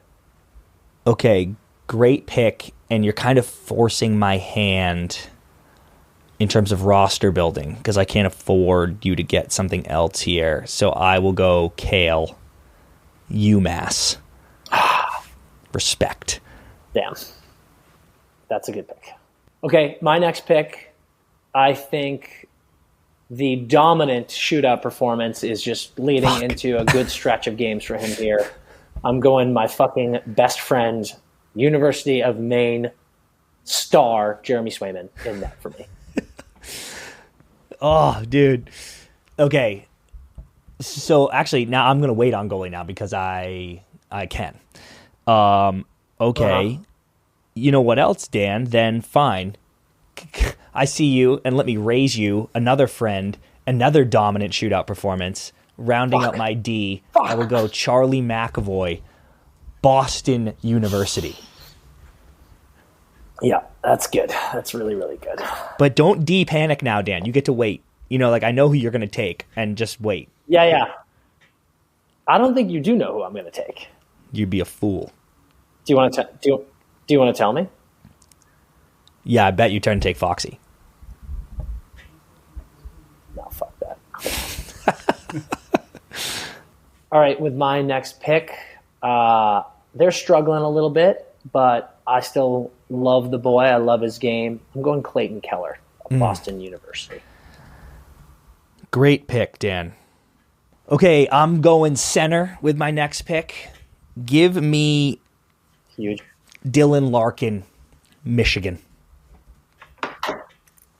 That one hurt Dan. A little bit.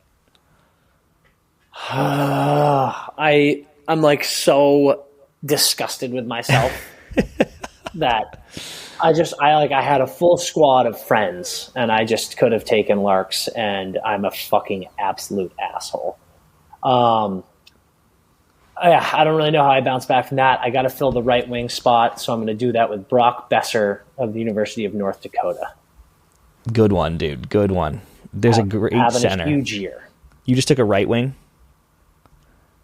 Yeah. Okay, my next pick,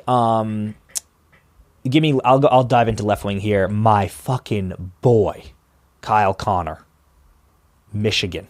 I want a whole Michigan fucking forward line. That would be sick. Can you believe that these fuckers haven't won a national championship, dude? It's just devastating. It is.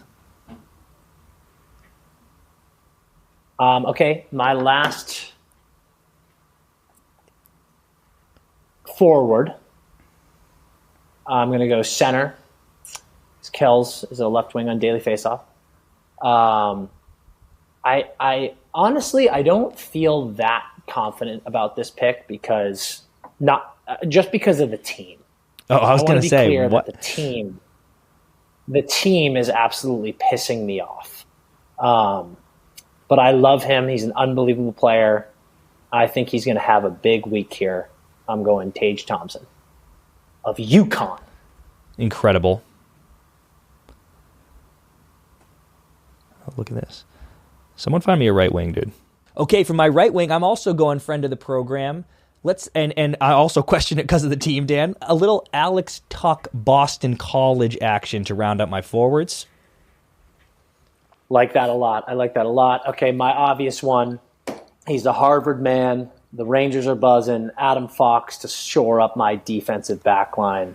I really like that combo. I got Foxy and Quinn. Give me a fucking break, dude. Kind of stacked D from college, eh? Oh, dude, I think they're the best. I mean, the fact that you've got Kale, Fox, Quinn, and McAvoy, all college guys, unbelievable. And then for goalie to round out my team, I'll just take, if you don't mind, the best goalie in the league, Connor Hellebuck, UMass Lowell. Yeah. Free money there. Yeah, that's a good pick. It's not as good as Swayman, but it's a good pick. Okay. All right, now time for saucy predictions, and it's a really great day, folks. It's a lovely day because for the first time since saucy predictions began, your boy got one.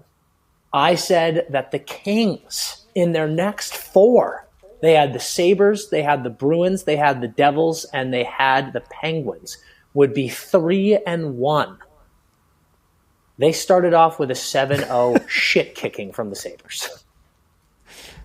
Like, I made that prediction, and then immediately we saw that result, and I was like, oh my fucking God, I'm dead. And then they scrapped out a win against the Devils. They miraculously took the Bruins to overtime and won, and then clawed back in the last minute to let me hit my 3-team parlay, by the way, against the Penguins, and they fucking did it, baby. But the bad news for you is that you have to eat hot sauce because I got it. And the bad news for me is when I thought I was free and clear, this motherfucker hits his as well. Dan texts me and goes, dude, no chicken for me this week. And I go, unfortunately, my friend, I told you that the Avs had lost 4 straight and they were going to score 13 goals in their next 3 games after scoring 6 in 4 games. They beat the Caps 6-3. They lost to the Bolts 6-3, but that's 9-2. And then after going down to the Yotes early, they came back to win 4-3, hitting 13 goals on the fucking nose. So we both hit our predictions, but we both still have to eat. So, Dan, I have a piece. Here we go. We have our last ab sauce on mine. But Dan, just so you know, this is a piece of medium main chick hot chicken already that I put the sauce on. Oh, you're a sick fuck, dude.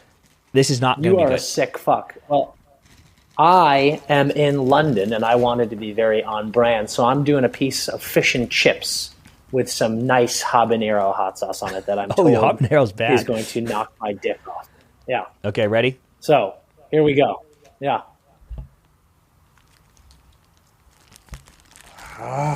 You ate that whole thing? Uh-huh. Fuck. I'm going to throw up.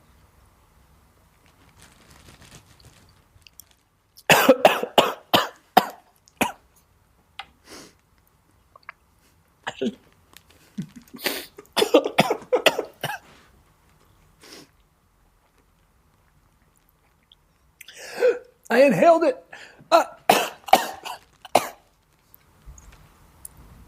Sometimes it's like a shot that I don't want to do. I just leave it in my mouth because I don't want it to get on my throat. Okay, do you want me to go? Yeah. Go ahead. Okay. If you guys want to, overrule me on this and make me change it, that's fine.